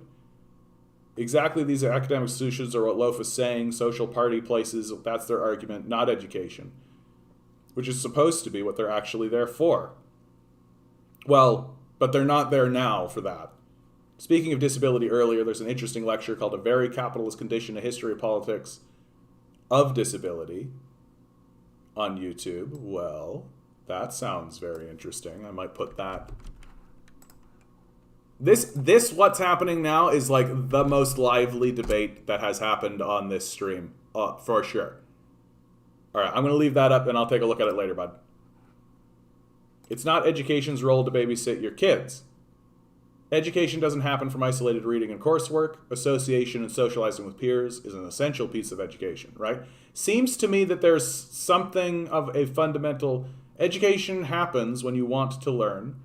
Compelling people to learn doesn't work. Actually, Loaf is very off. This is sad that so many can't see this. I don't know that your point is piercing through, Matthias, I think. My public education was a process of memorization, testing, mainframe, core dump, yeah. Like, I mean, how many of us wrote a test and then immediately forgot what the test was about? I know I did. Like, I literally would, like, write a test and then all that information just went away because I only had it in my head to put it on the page, and once it was on the page, it was gone. Learning social skills is for sports club. The actual social in the pursuit of knowledge is a separate entity altogether. But, I mean, okay. I'm in university now with 2 children, elementary school age. I've done semesters online. Not a single student in my class feels like online education meets the same quality as in person. Yeah, and that's true, Love. Like, all of the information that's coming out is saying that the people who actually experience online education say that it's not the same. That it's diminished. Duke, how you doing, Duke? that the education system is not about learning is why by high school I stopped paying attention in classes and would generally just BS my way through tests from the things I was learning on my own. Exactly my story, Duke. Exactly my story. I literally stopped paying attention in grade 9. It became very obvious to me that this education system was like not actually that keen on educating anybody. Like, you're learning about like literally worthless things that you know are worthless, right? You're gonna learn about trigonometry. You're gonna learn about like calculus, which I mean, good for fucking like, you know, the scientists who are moving on to the university courses and all that kind of stuff. But just like, but even then, like I have engineer friends, I have all this shit. They're just like, yeah, high school, kind of a faff. Though if you're failing to put aside your own selfish preference for the greater good, Matthias, keep it nice, keep it nice. Stay nice in here, okay, bud? I agree that there are problems, but online is not the answer. Bumbleguppy. Hey, BSing is an important skill for the working world. That's right. Maybe that's what they're trying to do. Maybe they're trying to show us that you got to learn how to bullshit. You got to learn how to bullshit, right? You got to learn how to bullshit. No, you would rather what you perceived worked for you, but you were too... Come on, Matthias. We're all friends here, bud. Like, for real. Like, there's no reason to be talking that way. There's no reason to be talking that way. We can have disagreements. We can have different perspectives, but it's not about ignorance. It's about trying to find out the middle ground and trying to find out what it is everybody is actually talking about. Like, there's no reason to get defensive about it. The education system is not nearly as good as in countries that follow the science more closely than us, such as in Norway, but the answer is to stop letting capitalists run education. Absolutely demand better. Stop letting capitalists run education. Hey, stop letting capitalists run everything. Right? Like, stop letting capitalists run everything. Like, that's the major thesis. I'm the Canadian commie. Stop letting capitalists run literally fucking anything. Education, certainly, right? To be honest, interacting with young people online tells me that even in the current school system, they aren't learning socialization skills. Yeah. Well, and I mean, it's going to engender, like, the kids that are coming out of this pandemic, guys, are going to be real weirdos. Like, they're going to be beautiful. Don't get me wrong. Like, I love weirdos. But, like, these guys are going to be weirdos. Like, if you were 14 or 13 when the pandemic started and all this shit started happening, by the time the pandemic's over and everybody's, like, back in school and everything's, like, quote-unquote back to normal, where these kids are, like, one step off from graduation, they're going to be fucking weirdos, dude. They're going to be weird. And it's going to be great. I think it's going to be great. Like, these kids are gonna have a different perspective about what the fuck is going on, and we are gonna have no fucking idea how to interact with them, and I'm super looking forward to it. Super looking forward to it. Like, they're gonna be mad. During the Columbine incident, they told some of the students they spared that they did it because the environment school created. Yeah, the Columbine kids, like. It's good to bring up school shootings. Like, why is it that it is the most capitalist societies that are experiencing the highest levels of school shootings, right? And I mean, it is ultimately an act of high rebellion, right? And it's coming from a very, like, kids are recognizing and realizing that their lives are being wasted, and that once they are out of this institution, they're fundamentally abandoned to a capitalist death cult, right? Are we shocked? Are we shocked that some of these kids are picking up guns? Are we shocked? Like, how shocking is this? That, oh, we wasted your youth in a system that taught you nothing, and at the end of it, you got to go sell yourself into wage slavery. That's the arrangement, right? Like, seems to me like picking up a gun and blowing up the place is kind of the logical conclusion, right? For a lot of these kids. I don't know why we're surprised by that. To see a great leftist philosophy on education, Paulo Freire's Pedagogy of the Oppressed is one of the most amazing books ever written. Wow. High praise. Pedagogy of the Oppressed. I'm going to grab that, put that on the reading list. When people say things like the most amazing book ever written, I tend to pay attention to that. I said clubs, so that can mean philosophy groups, reading clubs, book clubs. In class, learning is a waste. I don't know, Matthias. I feel like what you're taking, like, everything you're saying makes sense to me. Like, I'm not really disagreeing with anything you're saying, but I think that the supplanting of in-class learning with virtual learning isn't necessarily a solution that's going to work out. That I agree with you that the school system as it stands now, the in-class aspect of it isn't useful because the school system isn't structured to make it useful, right? Teachers are underpaid. They're exhausted themselves. They have too many students, right? Like, if you've got 40 students, you can't teach them. Like, you can't. Like, you can lecture at them. Like, that's what you can do, but you can't teach them. You can't, and you certainly can't interact with them, and you certainly can't attempt to pull anything out of them, right? And I feel like you are accurate in your critique of the system as it stands today, but I just don't think that virtual learning seems to me to be a capitulation, right? That, well, if the system is pointless anyway, let's make it just as pointless as it can get, right?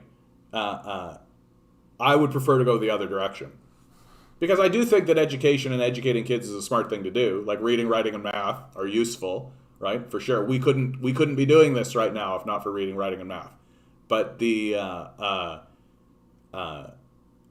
reason why there's such a heavy level of dissatisfaction amongst people who have experienced the education system is because the education system, after it teaches you reading, writing, and math, so like grade 8, basically, maybe even grade 7 or 6, right? It just starts to act like the babysitting isn't for like kindergartners. The real babysitting happens grade 9, 10, 11, and 12, right? Right when you're going through puberty, right? That's the real babysitting, in my view. Like, you could make the argument that like kindergarten to grade 6, like all of that is fine. Like I could buy into that, right? Learning reading, learning writing, learning math, like those essential skills, I would call them. But as soon as kids are like going through puberty and starting to figure out who they are as people or any of that kind of stuff, the education system's got nothing for them. Like literally nothing. Like what does the education system actually teach us about what it is to be a person in the world and what it is we're here to accomplish or achieve? Education should also be pursued throughout one's life, well into adult. Well, and why? Like, and the education system doesn't engender inside of us a desire to continue learning, right? It exhausts us of our desire to continue learning. It just seems no one can present a better argument other than social skills and babysitting. So why do we still have this? No, I completely agree with you, Matthias. Like we shouldn't have this structure. Like, this system should go away. But I think that the virtual side of it, like, is not actually that's a way to continue the dissociation, to widen the problem, in my view. That separating kids from each other as well as from their teacher through a digital platform is going to exacerbate the indoctrination and the sense of obedience that gets engendered in that system. That you certainly are not going to be able to have people do self-analysis or self-investigation if their teacher is literally talking to them through like a webcam, right? Like, that's not going to happen. Why have kids if you can't raise them? There should be a basic income maternity for 3 years. We should just have fucking basic income. Like, just fucking be done with this shit, Like, be done with this shit where we're like, well, if you have this, then you get this, and if you've got that, then check mark this, and this happens, and then this, and check buck, and over here, and there's the mean test, and you got to hand in the and you got to make sure, and then I got to look at it, and we have to have a line, and there's this document that you have to have, and make sure you file Form B348, and make sure you're checking in every 2 weeks, check the boxes here, all this kind of, like, what the fuck is this? Like, it just seems stupid. That if you were in a room and you were witnessing the bureaucracy happen in front of you to ensure that people could have food and shelter, you would be like, this is fucking stupid. And it is. It's fucking stupid, right? We literally could just create a system that gives people the resources they need in order to secure their own food and shelter. And we could put in a system of price controls to ensure that that whoever is in charge of this doesn't just monopolize things and all of this kind of bullshit, right? Like the amount of like mental gymnastics and the amount of bending over backwards that we are willing to do to ensure that somebody like deserves it. Like, what is this? Like, what is this concept of deserving it? We're literally randomly generated light beings. What the fuck are you talking about deserved it? Like, I can't imagine a stupider way to think about the world. That like, oh, we got to make sure this guy deserves it, so we got to put this, and so we have to erect an entire institution, employ a whole bunch of people, waste their fucking lives, so that we can have a whole lineup of people, so that they got to like check a whole bunch of boxes, fill out a bunch of paperwork, make sure that everything's on, so that they can fucking deserve it. Fuck you. Fuck you. Everybody deserves to be alive. Period. How do I know? Because they're fucking here. Right? Because they're fucking here. Everybody deserves to be alive. Stop with your false scarcity bullshit. Stop with this nonsensical statement of that oh, we don't have enough resources. We literally throw away 50% of the food we make. Like, we literally have 66,000 empty houses here in Toronto. Like, it is complete and total bullshit what we're doing. Irredeemably. Unreformable. It is complete and utter bullshit. Burned to the ground entirely. Fully. Not one aspect of it can be recovered. The capitalists need to have every single asset they have stripped from them. They need to have every single asset stripped from them. We need to nationalize these industries. We need to have workers take control of these industries. And we need to erect systems that universally guarantee food, guarantee shelter, guarantee clothing. And until we have that in place, we are slaves to a capitalist death cult. It's extremely black and white to me. And it's becoming odder and odder that this is not the common understood way of what's going on, right? That it's not just commonly understood. That like, yeah, these guys are sociopaths. They're obviously indoctrinating our children. They're obviously like funneling us into these worthless, pointless jobs that exist exclusively. Like, literally, they're wringing our blood out into their bank accounts. That's literally what's happening. And like, no. Like, maybe fucking no.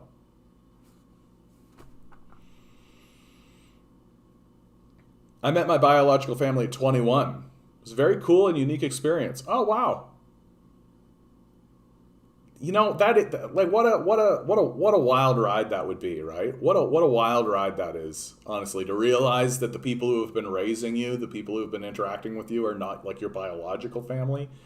It's just something I don't understand, and I don't like, but it seems universally the case. Anytime I talk to anybody who's adopted, they have to find their biological parents. Like this is like an existential journey, right? Anybody who wants to tell me that there isn't like an energy or a spiritual self or any of this kind of stuff, I'm just like, what are you fucking talking about? That's obviously, like, it's obviously the case that exists. Like, people do all kinds of nutty shit. People do all kinds of nutty shit because there's this like internal drive that is telling them to do so. Like, I just don't get this. Exactly, Ruth. The basic income solves the babysitter argument, and clubs and groups can solve social. So what's the remaining argument for in-class learning beyond that? Okay, Matthias, you're asking a good question here, okay? Which is that there is the human element, right? That like you're literally not going to learn anything from like a screen that's lecturing at you. Like it's just literally not the case. That there is, and I've been talking a lot about the spiritual connection and the energy connection and the one-to-one person connection that doesn't exist in our education system because there's 40 kids and one teacher, right? So it's just not going to happen. So you might as well have a screen, right? Whereas if you actually were teaching kids, like the best classes I ever took was when there was like 5 students. When I was in university, I had plenty of classes where it was 1 teacher and 5 students, right? There was a lot of that. And those were the best classes that I learned the most from, because then you could actually connect. Then you could actually learn something. Then there was actually and the energy that exists and the exchange of energy that exists is real, and to me matters the most. To me matters the most, right? Finding the humanity of your teacher finding the humanity of you, finding out how to best communicate to you, finding out what your specialty is, finding out what your interest is. Like you're trying to teach like a general subject, and there's a lot within that. And if you find out that one of your students is very interested in this very narrow section of this larger, grander thing, well, then you start, as a teacher, start to specifically focus on that. And because you only have 5 students, you can actually specifically focus on that and spend a generous amount of time focusing on this thing, so that this kid can really connect into the thing that they're being inspired by in this broader conversation. And then that allows a kid to come forward with something that wouldn't exist otherwise, right?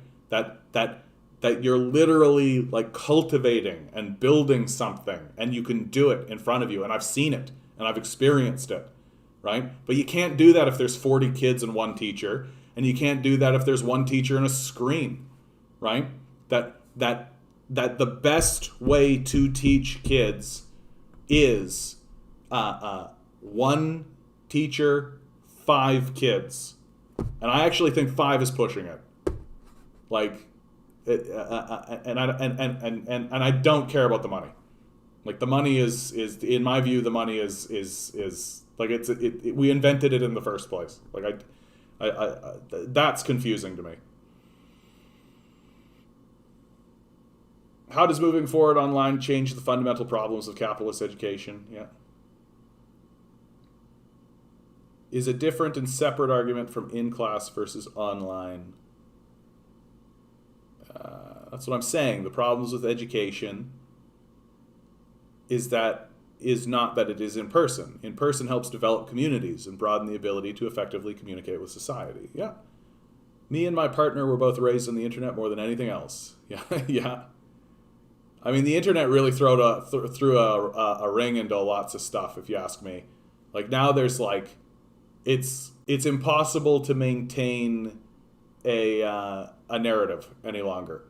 That kids can literally just like, and kids love to call bullshit, right? Kids love to call bullshit. They can literally go to like Wikipedia and call bullshit on you if you're bullshitting them.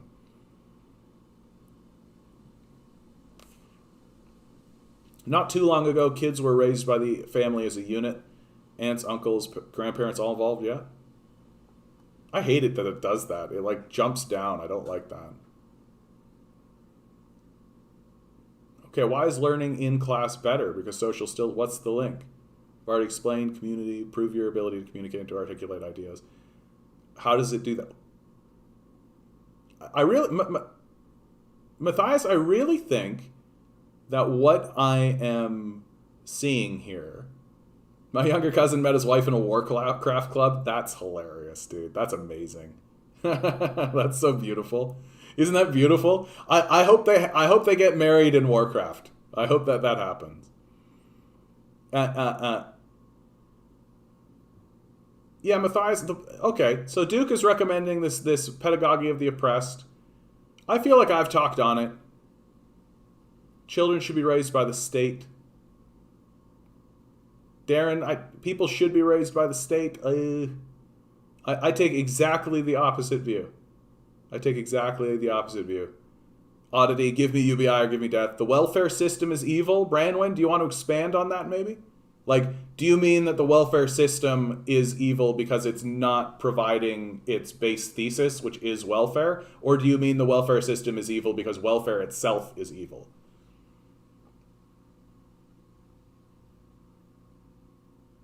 I'd prefer to meet my friends in clubs and meet peers at conferences and get-togethers, not classrooms. But Matthias, I think that like what we're coming down to, right, is like I think that what I am arguing for and what I think Loaf is arguing for, and I don't want to speak for you, Loaf, so please correct me if I am wrong on this, but we want to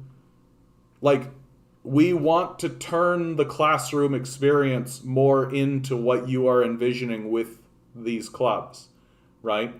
That when you're in a club, like, when you're in a club, are there so many people that you can't actually interact with anybody and you don't actually get anything out of the experience?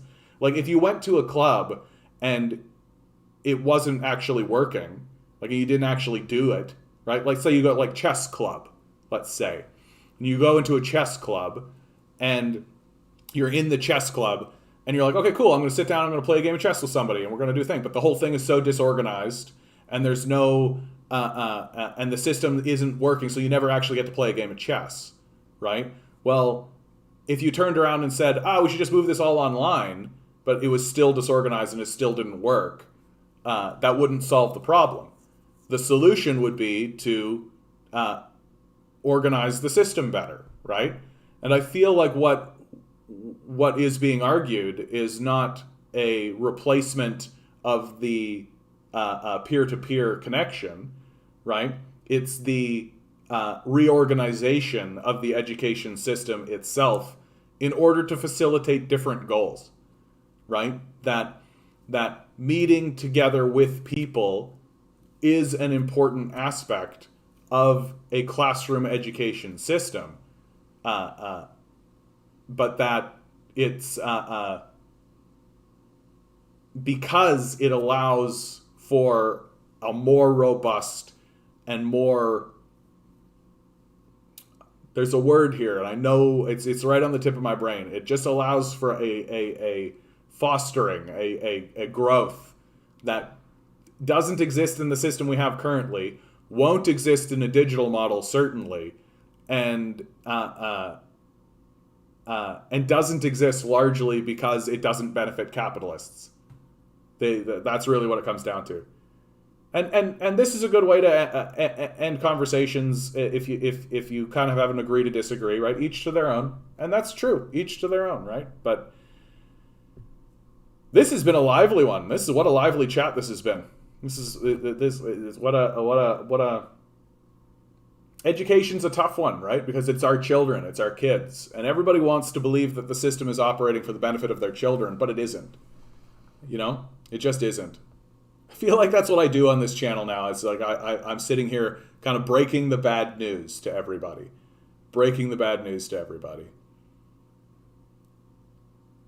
A guaranteed livable income should replace welfare. I'm skeptical about the replacement narrative. I feel like that's a very sort of conservative line. That like, we should replace all of these systems of social support that we have with free market, right? I'm a bit like, I would like to see a guaranteed livable income or a basic income as a layer, right? As another thing on it. And I feel like it would streamline a lot of things, and it would make certain systems would overlap and definitely kind of calcify and die off, right? That they would wither away, to use some Lenin language. But I'm very, very skeptical of the line that says we should put in a basic income and then supplant other systems, because I just feel like that could turn into a supplication to or a subjugation to corporate power that I'm very skeptical about. Yeah. Well, that's going to happen, Darren. Found something we don't agree on. Very interesting. That's called being a human. So I feel like after such a lively conversation, guys, we should play the song, right? We should play the song. Do a little peacemaking. Right? Oh, you guys know the song. If you don't know the song, this is my Care Bear stare against neoliberal capitalism, right? This is I call this song Antarctica is Covered in Ice.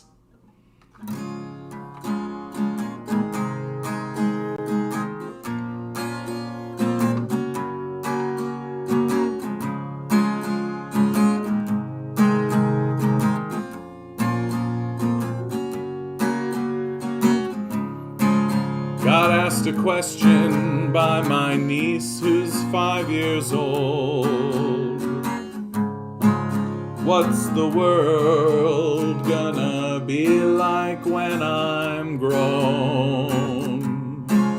I looked up at the crimson smoke-filled sky.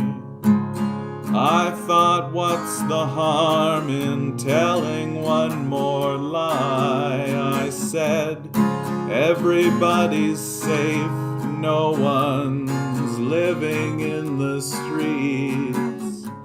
You never need to worry if you're gonna get to eat. And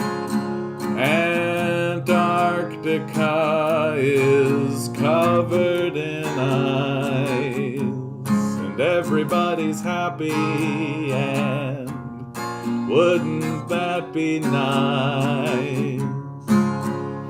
The burning sun won't leave a paper trail. Why work so hard if it's too big to fail? And what's the point of feeding this machine if it won't make the world in our dreams where everybody's safe, no one's living in the streets? You never need to worry if you're gonna get to eat. And Antarctica is covered in ice, and everybody's happy, and wouldn't that be nice? And I know one day my maker I will meet, when death's sweet kiss comes and sweeps me off my feet.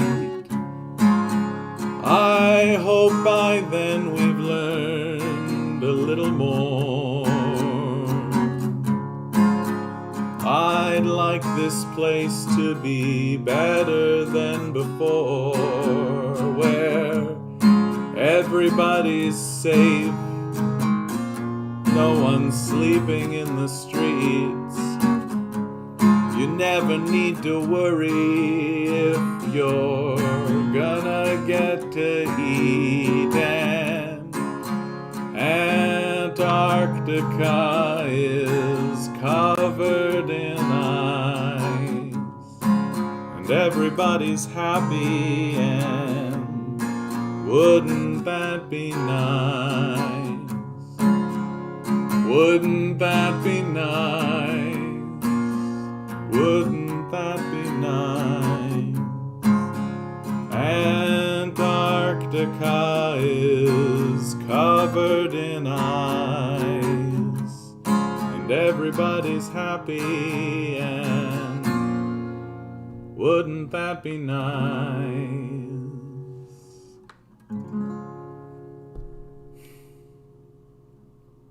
You know what I really love about this group, and what I love that I'm seeing in this group? So right now we just went through like probably the largest disagreement that I've seen in the chat, and the largest sort of back and forth that I've seen in the chat. And I feel as though while we had the disagreements and while there was hard words said, that we've come out the other side of it. And even if we haven't convinced one another, I feel like we all understand that we are in this together as a group and that we are here to fight back against the capitalist death cult, ultimately. And that the minor disagreements or the philosophical disagreements that we have amongst one another isn't enough to derail the entire project. Because that would be the only thing that would break my heart about this whole thing, is if somehow we had a schism or a breaking apart based on small technical arguments or small disagreements with one another. And I've seen that happen. I've seen churches fall apart. I've seen groups fall apart. I've seen all of that kind of stuff. And I hope, and I always keep pushing towards on the idea that we can disagree, and we should disagree. We should disagree. I think that we should disagree, but that should never be enough for us to turn our backs on one another.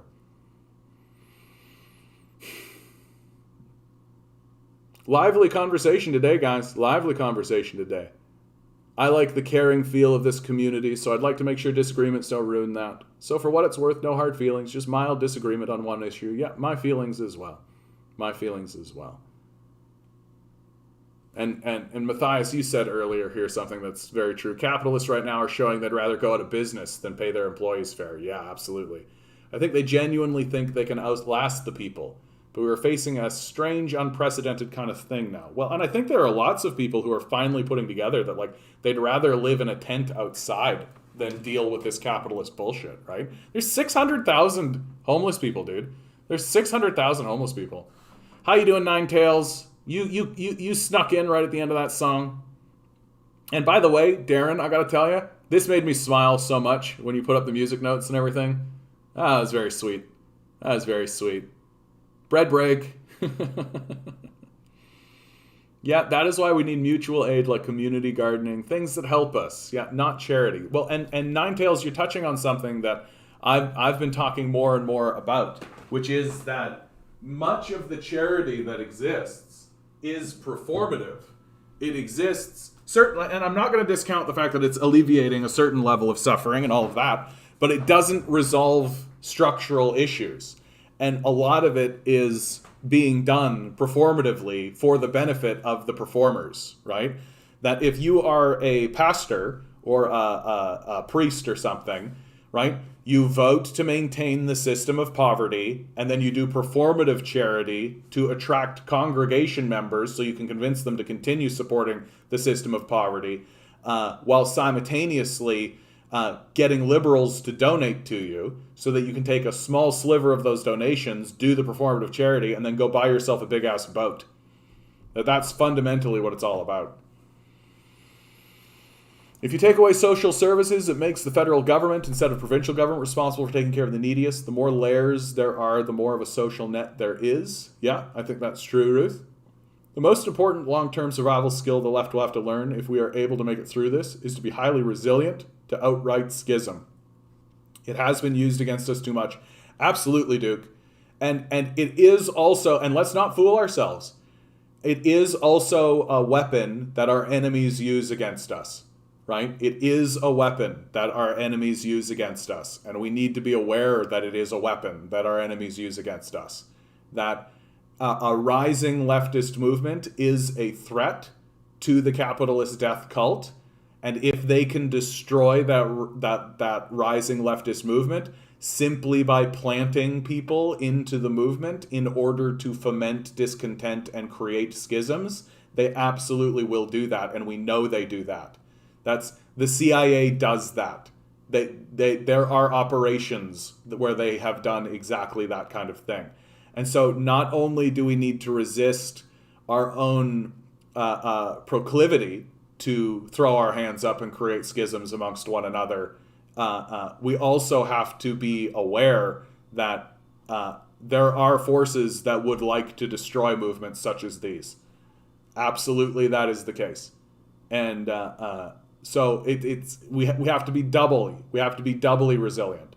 We have to be doubly resilient, and it means that when we wade into these disagreements that we have with one another, we have to be as gentle as we possibly can be with one another, and understand that those are just disagreements, that we are just rubbing up against the conflicts or the differences in perspectives that exist within everybody's lived experiences, and my hope is that we all get to a place where when we find those friction points and we rub up against them, that instead of there being a moment where we push, right, that instead it's something of a porous merging, right, where everyone does have their perspective and everyone does have their point, and that perhaps instead of it being a push and a push, it could be more of a merge or an amalgamation or some kind of compromise that could exist. It's very rare that a single person is completely accurate about their perspective. That includes me, absolutely. And so generally when there's pushback, there's something there, right? Like until you're actually talking to a literal sociopath, right? But I'd be very surprised if anybody in here was actually a sociopath. Anyway. Drugs won the war on drugs. They canceled drug tests because there's not enough workers. Drugs won the war on drugs. Like, the people are revolting, right? People are rebelling. They don't want to participate in this system anymore. Why would you? Why would anyone want to participate in this system any longer, right? That the system is designed to destroy us ultimately, right?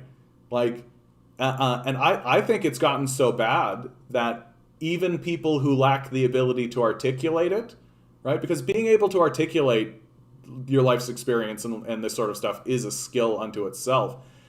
But it's gotten so bad that even the people that don't have the ability to articulate it understand that if they continue working for this capitalist death cult, it will destroy us, right? People understand this, that climate change is real, right?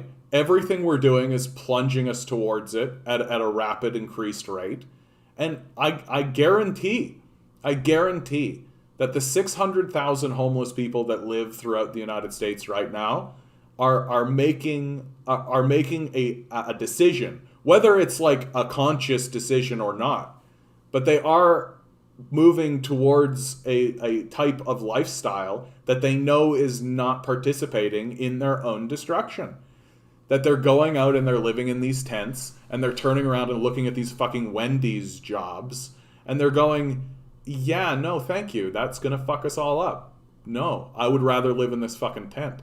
I'd rather live in a tent and have my day for myself than fucking have to put on this grotesque costume that they humiliate us with and stand in front of people and feed them garbage all day so that I can have a meager bare subsistence that doesn't even pay my rent.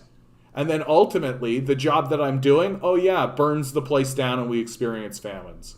Like, it's to me, it's actually becoming beyond a wage issue. Like, it's becoming a base survival issue. And the capitalist system is not going to recover. And I've actually heard, because the common narrative, somebody articulated it here, and I want to state it again, because it was a good articulation. Matthias, capitalists right now are showing they'd rather go out of business than pay their employees fair. But in my view, I think that the game that these capitalists are playing is that they have no intention of hiring more staff. They have no intention of doing this. This is yet another false scarcity moment, right? That they're not actually interested in hiring people any longer because they are getting what they want from this skeleton crew in the first place. And what they're doing is, instead of hiring people, they're crying to the government for bailouts because they know that the government will bail them out, right? As the government always has. So they don't need to hire new people because they're going to get their money anyway. They're going to get their bailouts anyway. Life under capital, when we are trying to justify our humanity to capitalist employers, makes us defensive. It's so hard to be aware of the abuse we endure, really, yes. Which is why we have to forgive one another. And forgiveness is key. My mom. My mom had something that she made us do as kids. And it was so fucking lame that we couldn't help but get over it. Which is that she'd have us grab each other's hands, and I would say to my sister, "You're my sister, and I love you. Please forgive me." And then she would say, "You're my brother, and I love you. Please forgive me." And then we'd have to hug. And this is something my mom made us do. And it was so fucking lame while we were doing it that you could feel all of the grudge and the anger sort of dissipate because it was so fucking lame. Like, it was just, we were like literally like rolling our eyes, just being like, "Oh my fucking God, I cannot want to believe my mom was making me fucking do this." And then we would hug, and then it would all be over, right? And then it would just all be over. And I remember I had an argument with my sister fairly recently, and at the end of it, we did that. And it was so lame, but lovely. Oh, yeah. We should come up with something like that for the group. We're all leftists, and I love you. Please forgive me.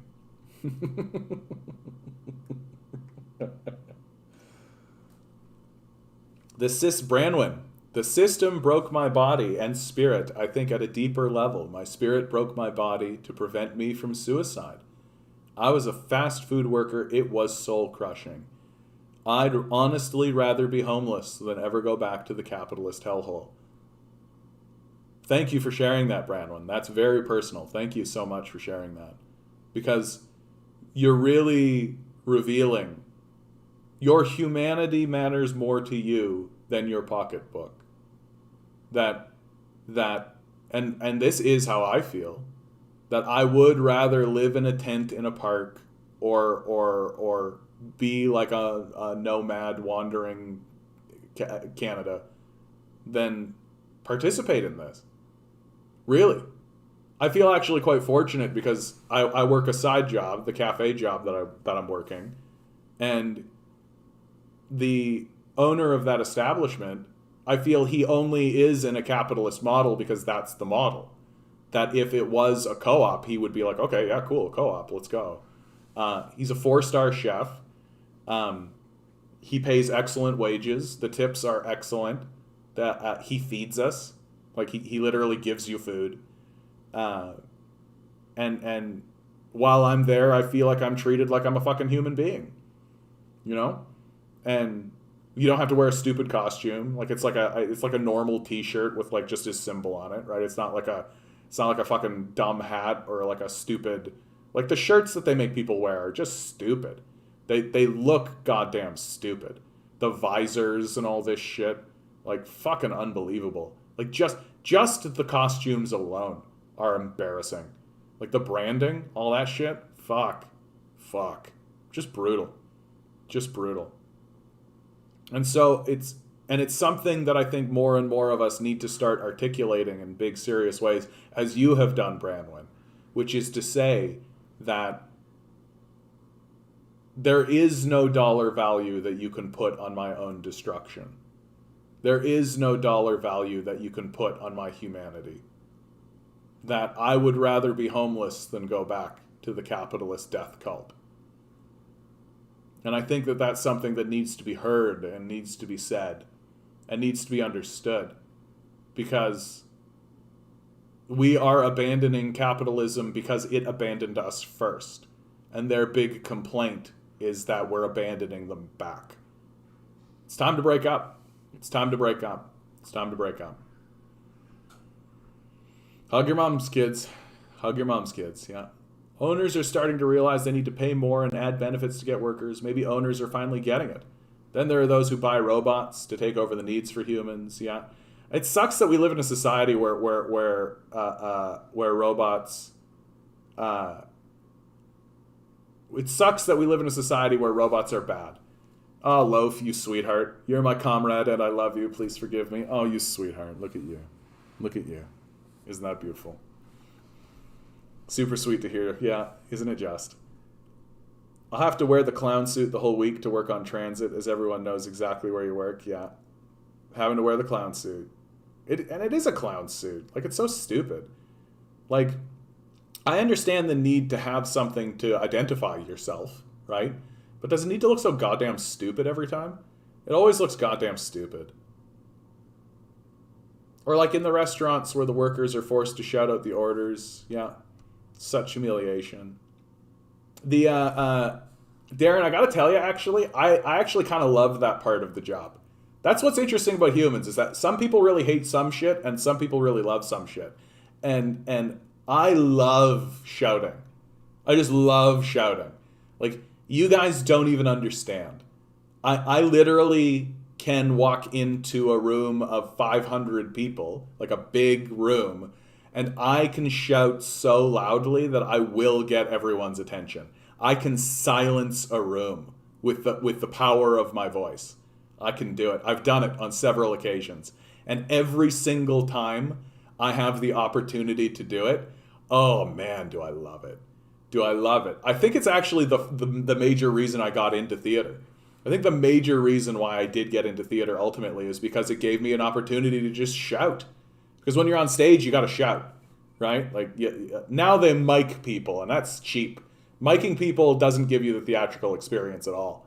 I actually really hate that they mic people. I would much prefer it that it was the old theatrical experience of like really digging down into like your secondary diaphragm and just pushing everything up and really shouting it out. Like, yeah, dude, I can get people's attention from across a stadium. Like it's super fun.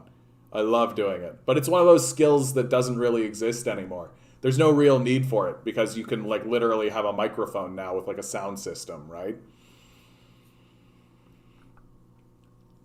But yeah, so that really benefits me at the cafe because nobody wants to do that at the cafe that I'm at. Everybody kind of wants to just put their head down and grind into like the work of it, right? Which is great. Nobody actually wants to interact with the customers, especially because there's like a plexiglass thing and it's difficult to hear. Everybody's got masks on and so it's difficult to hear. So I just spend the whole day shouting. It's great fun. It's great fun.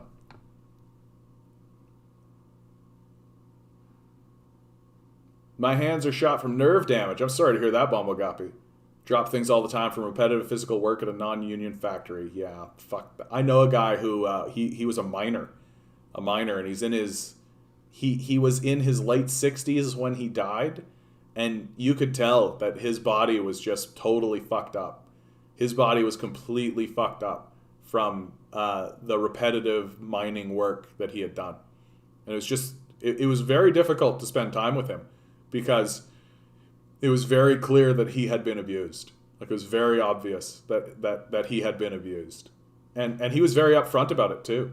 Like, he didn't fuck around. Like, he was very honest about it. So it was very difficult to spend time with him.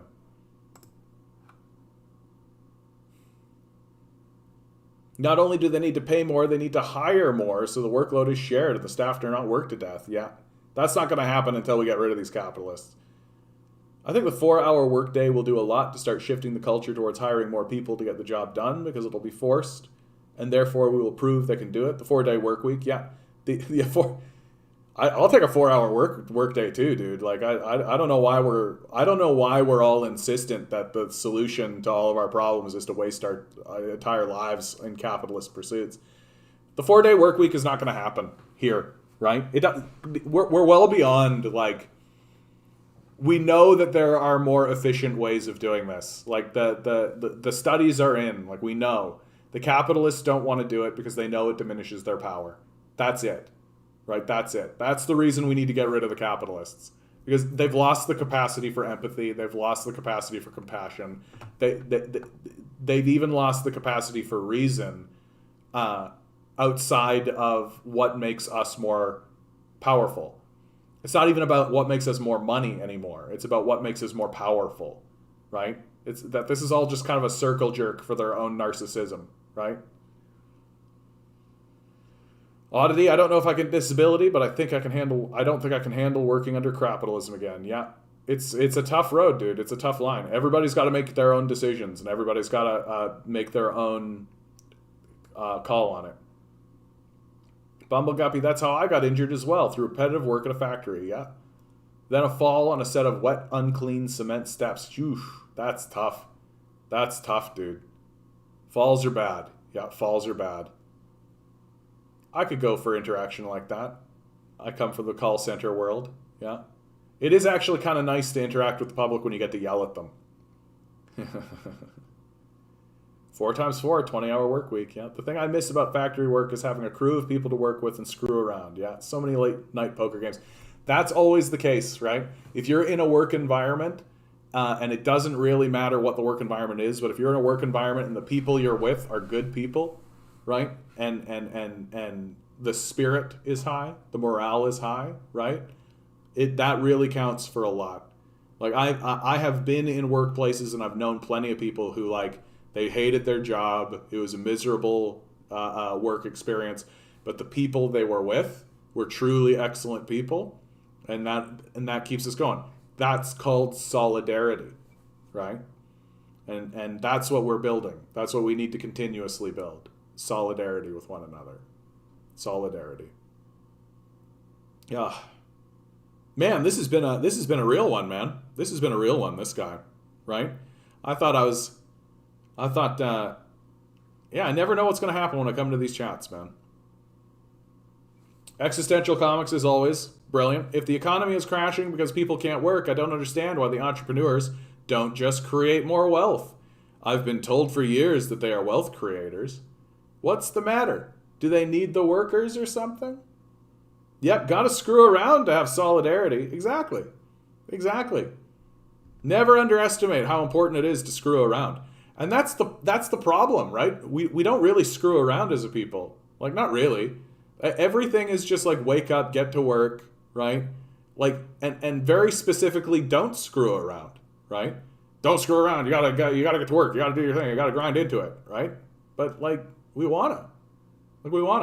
Like, that's part of the human experience. Screwing around is part of the whole thing. Like, if you don't have time to just screw around, to just fucking lay in the grass and stare up at the sky, right? Like, and it's getting so bad that these capitalists are attacking everything that isn't directly focused on the profit motive, right? The last thing these capitalists want you to realize is that you are far more motivated by sex than you are by the profit motive, right? Like, kings have given up empires to just have sex with a woman one time, right? Like, the last thing these capitalists want you to understand or realize is that you are motivated by other forces, far more motivated. That the profit motive is just this illusion, this way to withhold connecting with your internal self, or your sexual self if you prefer, in order to pursue objectives that exist outside the profit motive.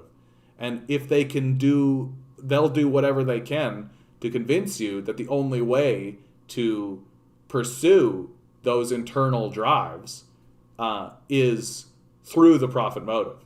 When the reality is that the profit motive is standing in the way of everything. It's standing in the way of everything. Like, we literally don't need it. Like, we literally don't need it. It's the last thing that anyone should care about. Because honestly, like, do I care more about whether the institution or structure that exists enriches a few people, or do I care if it's a benefit to the society? Do I care if it's actually achieving its goals, right? Think about like the food distribution network, right? Under the profit motive, the food distribution network enriches a couple of people but doesn't feed everybody. Well, that means it's not working, right? Like, if the goal isn't food distribution network feeds everybody, then it's a failure. But under the profit motive, it doesn't achieve that. And yet it's considered successful. Like, I can't think of a single case in which the profit motive is actually borne out and actually worked. And then, of course, what do the sociopaths do? They turn around and just tell you gotta work harder, right? Of course they're gonna say that to you, because that's how they maintain power over you, right? And if you're a sucker, you're gonna go for it. Basic income or GLI would help with shorter work weeks, but then you're lazy. What could you possibly need to do besides work? Well, and let's never forget that the capitalists will never acknowledge that the things that you spend your energy on is actually work, right? If it doesn't enrich capitalists, it's not work. That's the bottom line. That if it doesn't enrich or benefit capitalists somehow, it's not considered work. Like this that I'm doing right here. They certainly wouldn't consider this work, what I'm doing. I do, right? I consider this work. I consider this my life's work.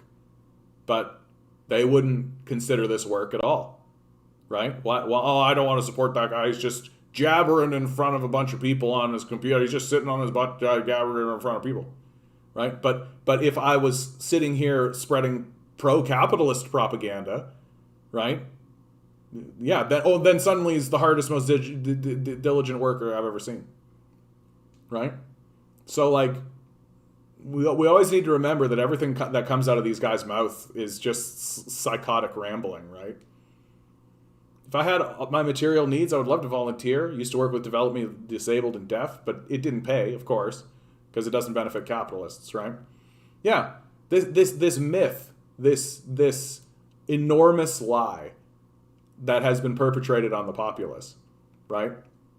And the lie being that people will just sit around and do nothing, as if that's actually possible, right? As if that's actually like something that humans can do. Have you ever actually attempted this? Right? Have you actually ever attempted this? I strongly suggest that you do. If you're a person who genuinely thinks that human beings will just sit around and be lazy if they are given subsistence, if they're given food and shelter, I strongly suggest that you attempt. I really genuinely think that you will not last very long, because the truth is that the hardest thing to do in this society is to deal with yourself. The hardest thing to do in life, forget about the society. The hardest thing to do in life is to deal with yourself. That if you are suddenly alone in a space by yourself with your thoughts, that path leads to a kind of madness. That people, more often than not, are propelled into action in order to escape themselves. Really? Right? Like, you guys know what I'm talking about. That if all you were to do is sit on a couch and watch TV or play a video game or something, like, madness lies down that path. And you can't do that for very long. Yeah, alone with myself sounds awful. Sounds awful. That's why it's work, right? Meditation is work. It's work. It's hard work to be alone with yourself, because that's where the real work is. And the entire society and the entire business that we live in is structured to make it so that you never do this. Because it's hard work, but it's rewarding work, right? That's how you grow as a person. That's how you discover things about yourself, and you discover things about the world you live in, is by spending time with yourself, right? And well, and isn't that wonderful, Ruth? What a wonderful thing to say. I love being alone with my thoughts. Oh, yeah. I hope one day I will get to that point. Sometimes it's okay. Sometimes I get a nice song out of it or something, or I write something that I really like.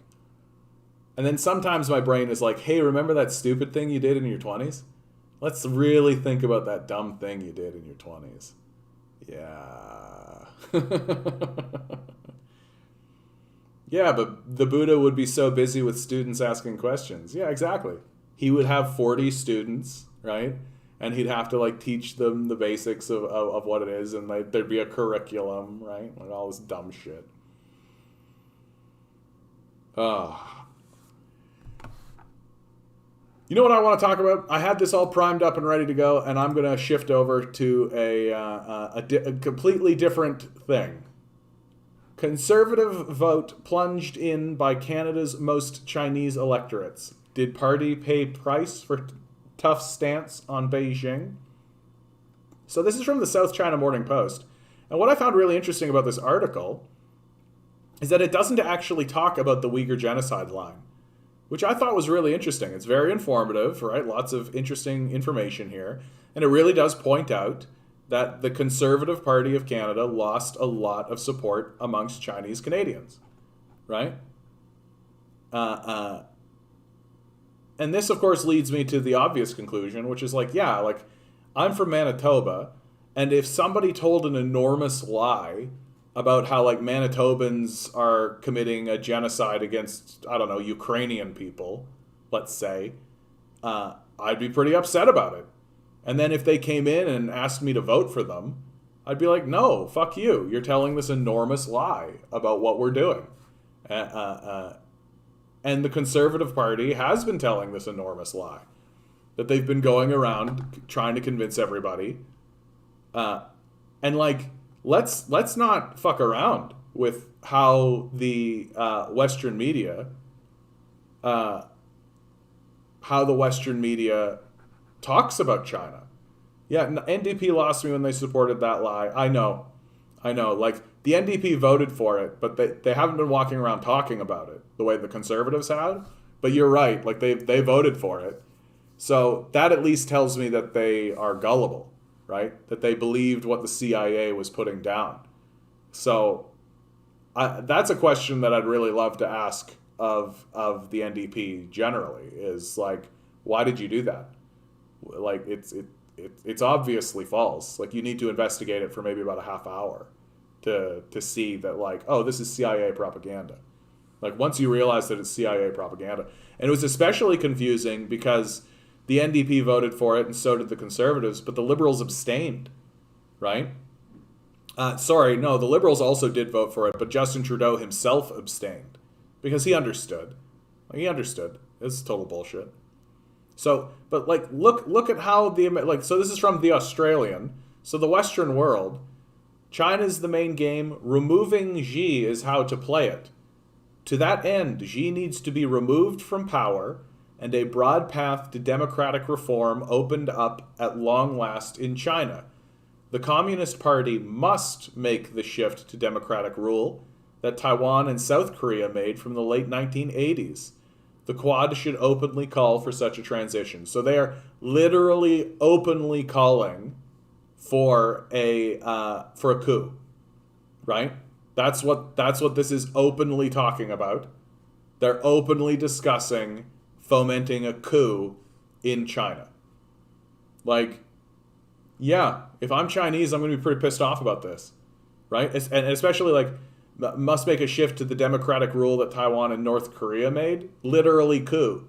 Like, these are literal coups that occurred from CIA forces. Like, this is what they're talking about. And especially now, and of course, Xi's crushing of the Uyghurs, so maintaining the lie right off the top. Suppression of democratic dissent in Hong Kong, literally saying to a Western independence movement, no, you don't get to foment an independence movement in Hong Kong.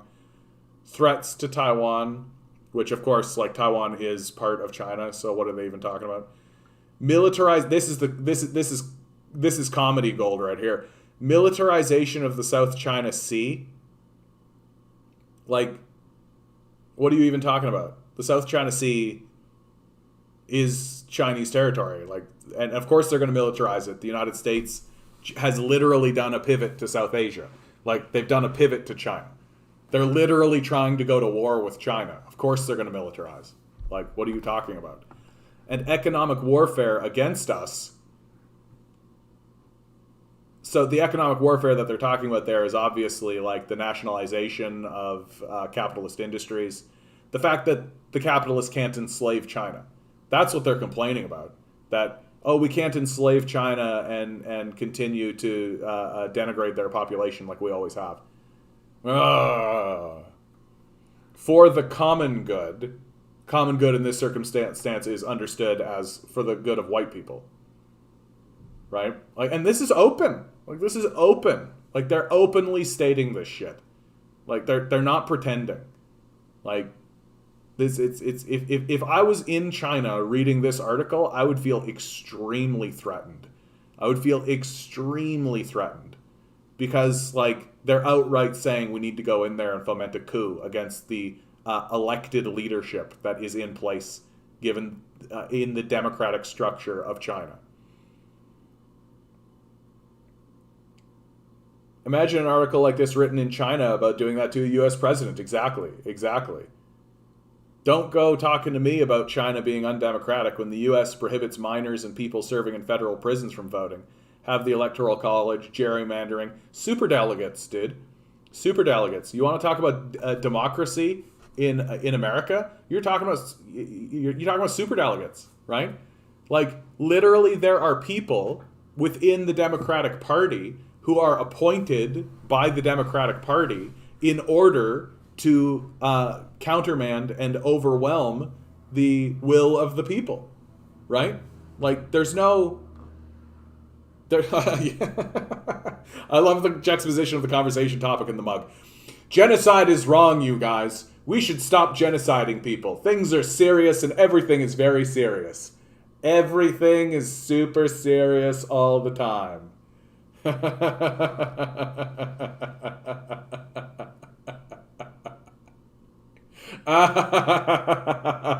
Thank you for that, Darren. Thank you for that. What a beautiful comment. What a beautiful comment. Yeah, Mao made sure China stayed free, right? Like, people pretend, like, the whole free Tibet movement. I'm like, what are you talking about? Tibet was a feudal theocracy where the average life expectancy of the serfs was like 30. And then the Chinese rolled in there and were like, yeah, not so much with the theocratic feudalism, thank you very much. Life expectancy rate shot up. Prosperity reigned. Like, what are people talking about? Free them from what? For who? To what? If it's nationalistic, anti-brown warmongering to promote a capitalist empire, it's pretty safe to assume it's a lie. Yeah. Well, and if it's coming out of the CIA, straight up. Like, if the CIA is saying it, it is a lie. And even if they tell you the truth, it's only to set you up for a larger lie. Like, I don't understand why that's not commonly understood. Like, I literally have, like, said this to people, and they've just dismissed me outright. It's like, okay, you're the one believing the liars, like the professional liars.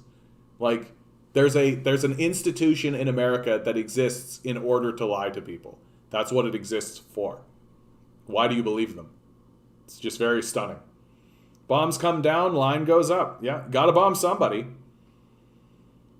It gotta keep up the aesthetic as postmodern neo-Marxists. Exactly. Right?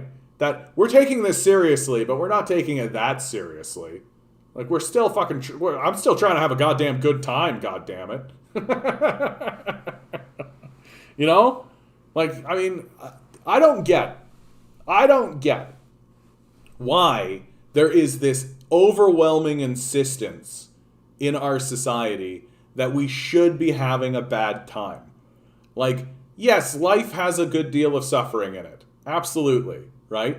We grow up. There's growing pains, right? Puberty itself is not that fun, right? The uncertainty of being in your 20s and all this kind of stuff. And then you hit the middle age and your bones start to creak, and then you literally witness you witness your own decay, right? And then that ultimately leads to your death. None of that is fun. So? Like, so? That doesn't mean we shouldn't have a good time. That doesn't mean we shouldn't try to enjoy ourselves. That doesn't mean that we shouldn't attempt to enrich our lives. That doesn't mean we shouldn't attempt to just fucking have fun and smile. I played a video game today. I play League of Legends. Hello, my name is John, and I play League of Legends. And there was a moment in it where, like, I did something. I was obviously struggling. I was playing a new character, obviously having a bad go of it. Everybody knew. It was really apparent. And then I had one moment where I participated and I helped, and it was great. And I said I helped, and everybody went, "Yeah, you sure did." And it felt good, and I felt nice about myself. And what the fuck's wrong with this? Tell me at what point am I supposed to feel shame about this? Am I supposed to feel shame because I'm playing a fucking video game? Am I supposed to feel shame because I'm like almost 40 and I'm like playing a cartoon game, right? With like kids and shit? I don't feel shame. I don't feel guilty about it at all, right? I had a good time. It was a really wonderful moment. And I felt good about myself for improving and managing to accomplish something, right? And that's it. Why does it need to be anything more than that? Why does it need to like attach to some sort of larger thing, right? Like there's a Buddhist sentiment where you'll see like a Buddhist, they'll make like a painting or they'll do like a sand thing where they like put sand on the ground and create like a mandala out of sand. And then once they're finished, they literally take it and they wipe it away and it's gone. And it's supposed to teach you this idea that like we're all temporal, right? There's no permanence to any of this. And that the doing of the activity itself is where the value is. It's not, the value isn't in having it. The value was in doing it.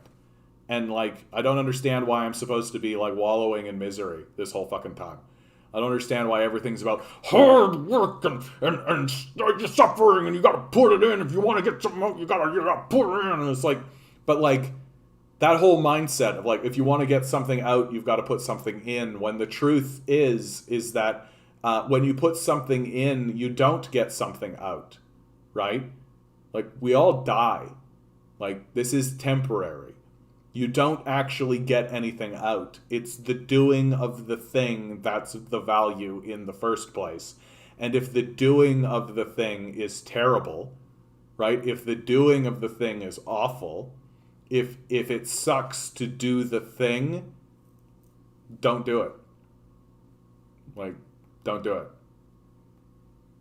Unless it's literally like, you know, plunge your toilet or something. You know? Nobody's sitting there being like, oh boy, I can't wait to plunge the toilet. Right? Like, nobody's doing that shit. But like, you know, you want to have a clean toilet. Yeah, shame as a means of social control is so old because it works. Break the chain. Break the cycle. If I can't dance, I don't want to be part of your revolution. Emma Goldman. Exactly, dude. Exactly. And capitalism will feed on your life force every step of the way. Yeah, that's real sinister, Darren. That's some real evil shit right there. Yeah, like I'm so...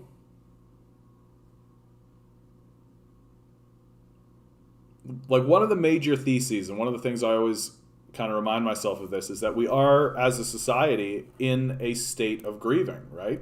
We are, whether we like it or not, we are witnessing the death of capitalism.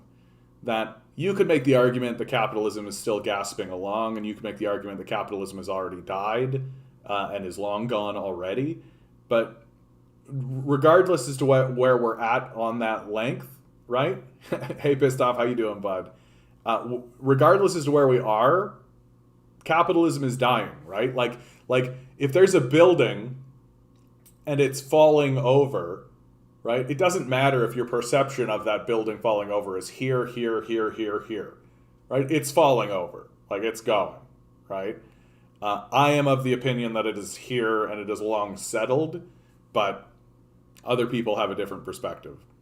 But what can't be denied is that capitalism is in a state of dying, that it is dying.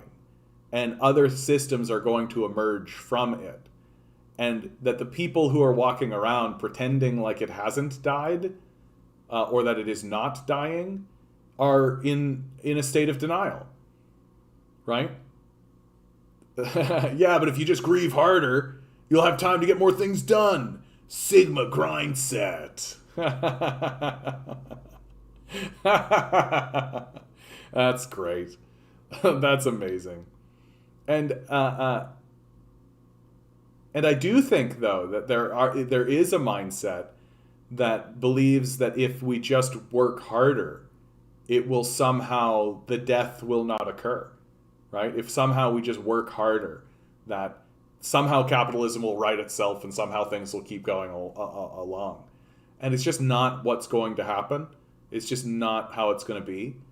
And we are going to enter into this odd period of like a post-mortem of capitalism, where we're gonna look around and be like, hey, what's up with like fucking Bezos shooting rockets into space and shit, and like all this kind of stuff. And you know, dig up, stupid. Yeah, exactly. Like, just keep doing what you're doing, right? That's an Einstein quote, isn't it? Like the one of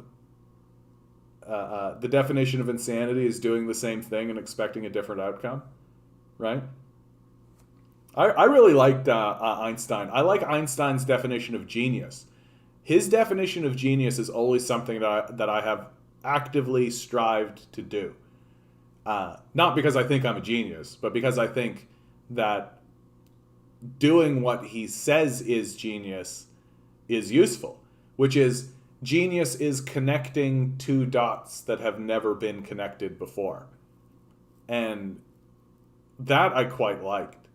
I quite like that if you take two things that everyone thinks is disparate or don't even think about as connected and connect them, that's genius.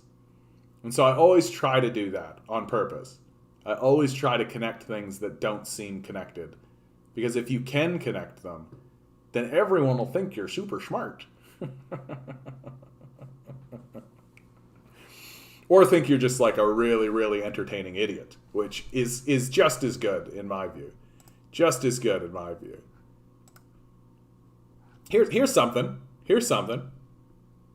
Oh yeah, steal. You're not stealing it from me. I stole it from Einstein, right? Like, yeah, steal the shit out of that. I feel like Einstein would love that. And happiness will follow. Suicides in Canada fell 32% in the first year of the pandemic. Like, why? Why do you think? Right? Oh, we gave everybody a bunch of money to stay home and chill the fuck out, and they didn't need to interact with capitalism. Like, there's been a lot of benefits from that pandemic of keeping everybody at home. Like, CO2 production dropped by like 7%, right? Like, there's been like major. I'm yet to see a paper that actually talks about like all of the benefits, because it's quite a robust thing. But someone's going to do a study on this. Somebody's going to be like, hey, what happened over that pandemic? Like, what things occurred? And they're going to come up with like a big laundry list of like, yeah, capitalism did less capitalism, but we got more air.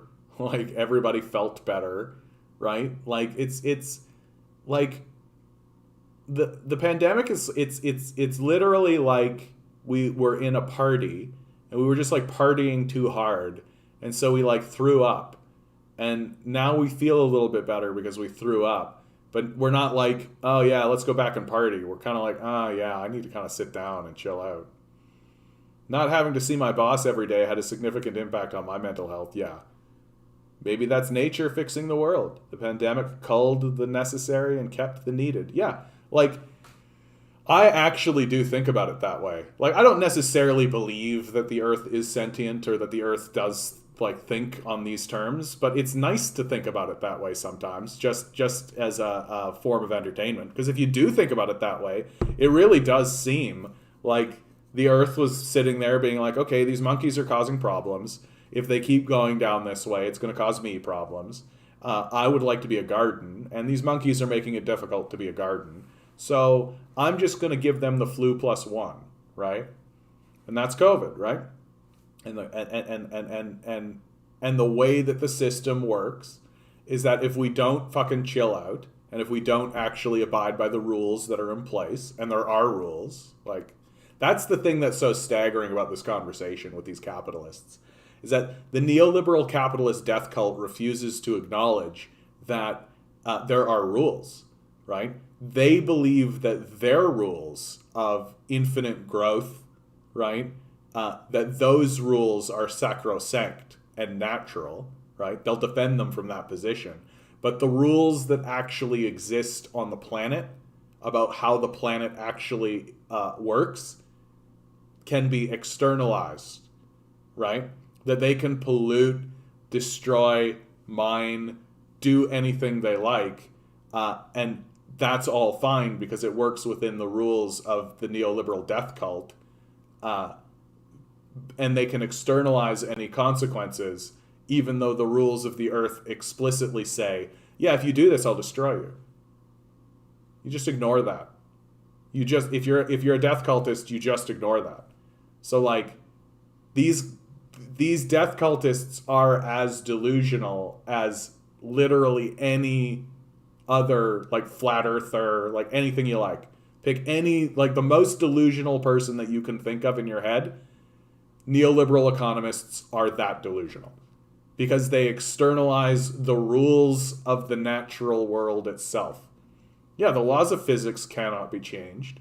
The laws of the earth, we can't alter them, right? If you fill the atmosphere with carbon, the sun will heat this place up and we will experience massive famines, droughts, and flooding. Like, that's the rules. Those are rules. And this pandemic is an outcome of that. I'm hearing people now talk about how our farming practices are actually causing these pandemics. That our farming practices are actually making it so that more and more pandemics are going to happen. And that as climate change occurs, right, you're going to have groups of animals migrate away from areas because climate change is occurring, and they're going to start interacting with animals that they don't normally interact with, and they're going to exchange diseases that they don't normally exchange. And what's that going to do? Right? So, like, the system is designed with rules, and if we break those rules, the system punishes us. It's pretty clear, right? But the neoliberal death cult doesn't acknowledge those rules exist. They externalize them. Oh, it's not making me money, so we don't need to worry about it. One of those studies that have a foregone conclusion that makes us all feel like we could have got paid to say that. When a capitalist economist uses the word externalities, it means your neighborhood is going to get toxic waste dumped on it. Exactly. Exactly. Why were dinosaurs destroyed? Maybe for the next cycle to begin. I think a meteor had a lot to do with it. Straight up. I think a meteor hit the planet. I think that's pretty... Wouldn't it be crazy to find out that, like, dinosaurs actually were sentient and they were actually, like, building a whole thing, building a whole society? And the only reason we don't know about it is because all the stuff they made didn't survive, right? Like, who knows, right? Who knows? Dinosaurs could have had, like, a robust society. I believe that from the 1990s show Dinosaurs, right? So we all remember this 1990s show Dinosaurs. We all remember this show, right? Maybe this was a documentary. Turns out dinosaurs were really ancient aliens. Aliens. Yeah. No, dude, I straight up think that aliens would just not bother with us. Just straight up. Like, why would aliens fuck with us? Like, they just nah. We're some, like, fucking bumpkins out in the middle of nowhere. Why would they have to do anything with us? We have entered the Mayan long count 13th Baktun. Oh wow, dude. You know more about this than I do. Baktun. I love it. That show had some surprisingly based moments. Dude, its final episode was extremely based.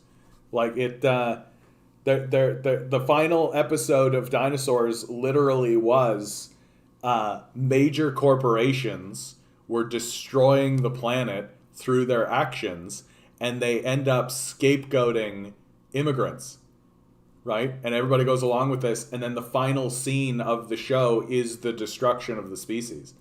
Like, it's an incredible social commentary that is like bearing out in our reality. Like, the guys that made this show, Dinosaurs, they straight out called it. They're straight out just like, yeah, this is what's going to happen to us. Like, this is what we are doing, exactly this. Yeah, they just like straight out call it. That's a show that I should watch again, just to see how much like crazy shit exists in it. And like the costumes are pretty good, eh? Like, you can, like, these outfits are pretty good. Like, we live in an era of like CGI, right? So we're so used to the idea that all of this was just CGI. And like, why didn't they just make this a cartoon, right? Like, what an ambitious project, in fact, right? And take a look. Like, here's a picture right over here. Guy's wearing like a suit with like animatronics and stuff. Like, it does make me think, like, I wish that we would go back to more animatronic stuff. But the whole 2012 thing, that pissed me off so much, was that people were acting like this was super mysterious, when you could just ask the Maya what it means, because they are still around. Yeah, no, what? Actually talk to minority groups?